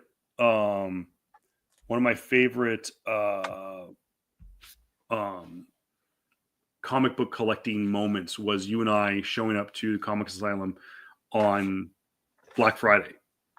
Yeah. And it used to be that they used to do a 25-cent sale. Yeah. And you and I got there early and we're flipping the long boxes where they had the sale. And Javel Q used to like to hide diamonds in the rough. And Jay and I kind of knew that, and we got there, and they used to have a ring camera in the store. And Q was in Hawaii for Thanksgiving. He's yelling at me and JR like, "Fucking leave it alone!" And what's funny was that book right there I have as well, and I found it. That was one of the diamonds in the rough that Q had in his collection. So shout out to our boy Javel. We miss you, buddy. And Chick. They both seem to be doing really good.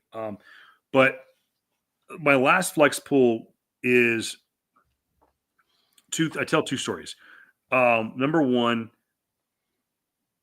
of the best storytelling mediums out there right now has been, in my opinion, has been Star Wars Tales of a Jedi. Mm-hmm. and Tales of the Sith.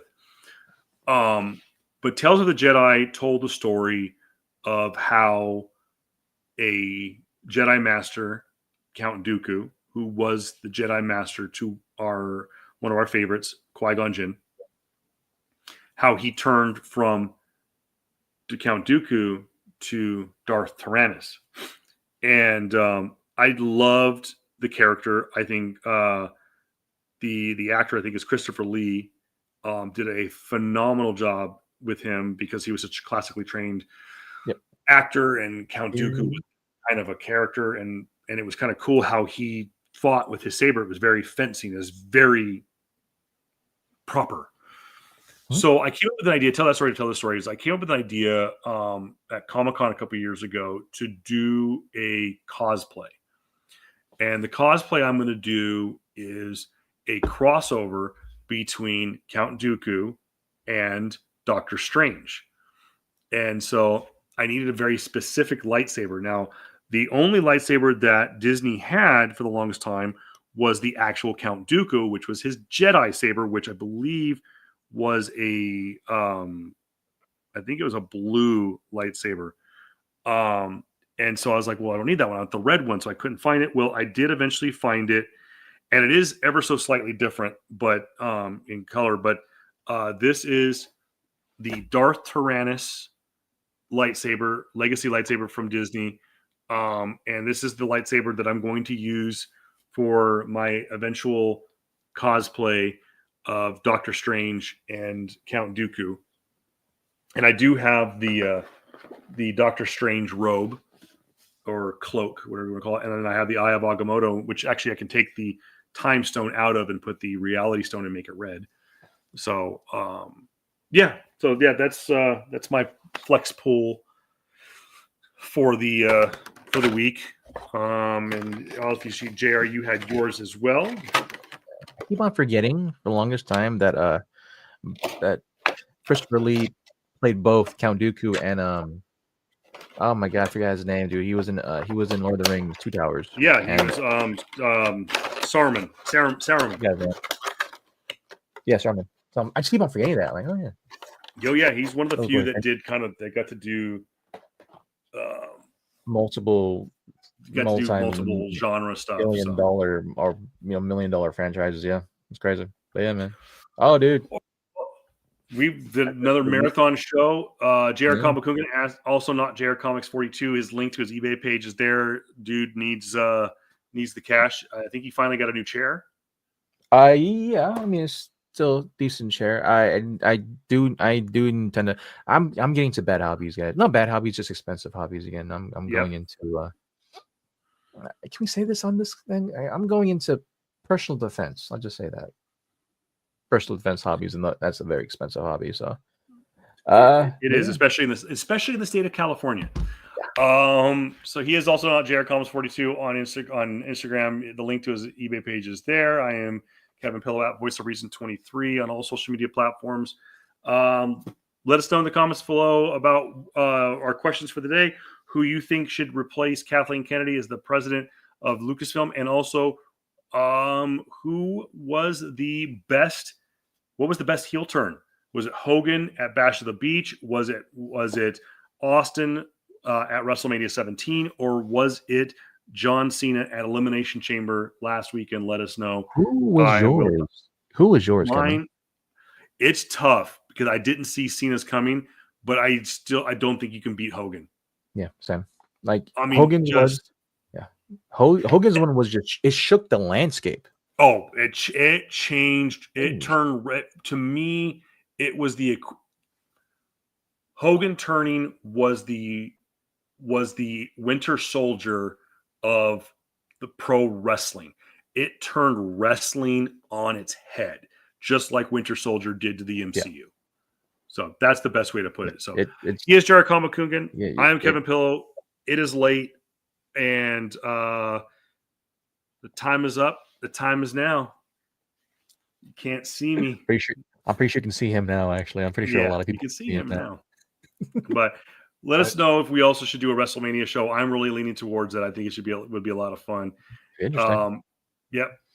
All right. As always. Peace. Hopefully it won't take us 4 months or longer. Yeah. No, I think we're going to do things on the regular now that I've got some I'm working on a studio, but I've got some space now that I can kind of Chilling. help. So, Chilling. all right, chilling. All right, guys, we will see you after a while. Click the button, Kevin. Oh, wait, click the button twice. Single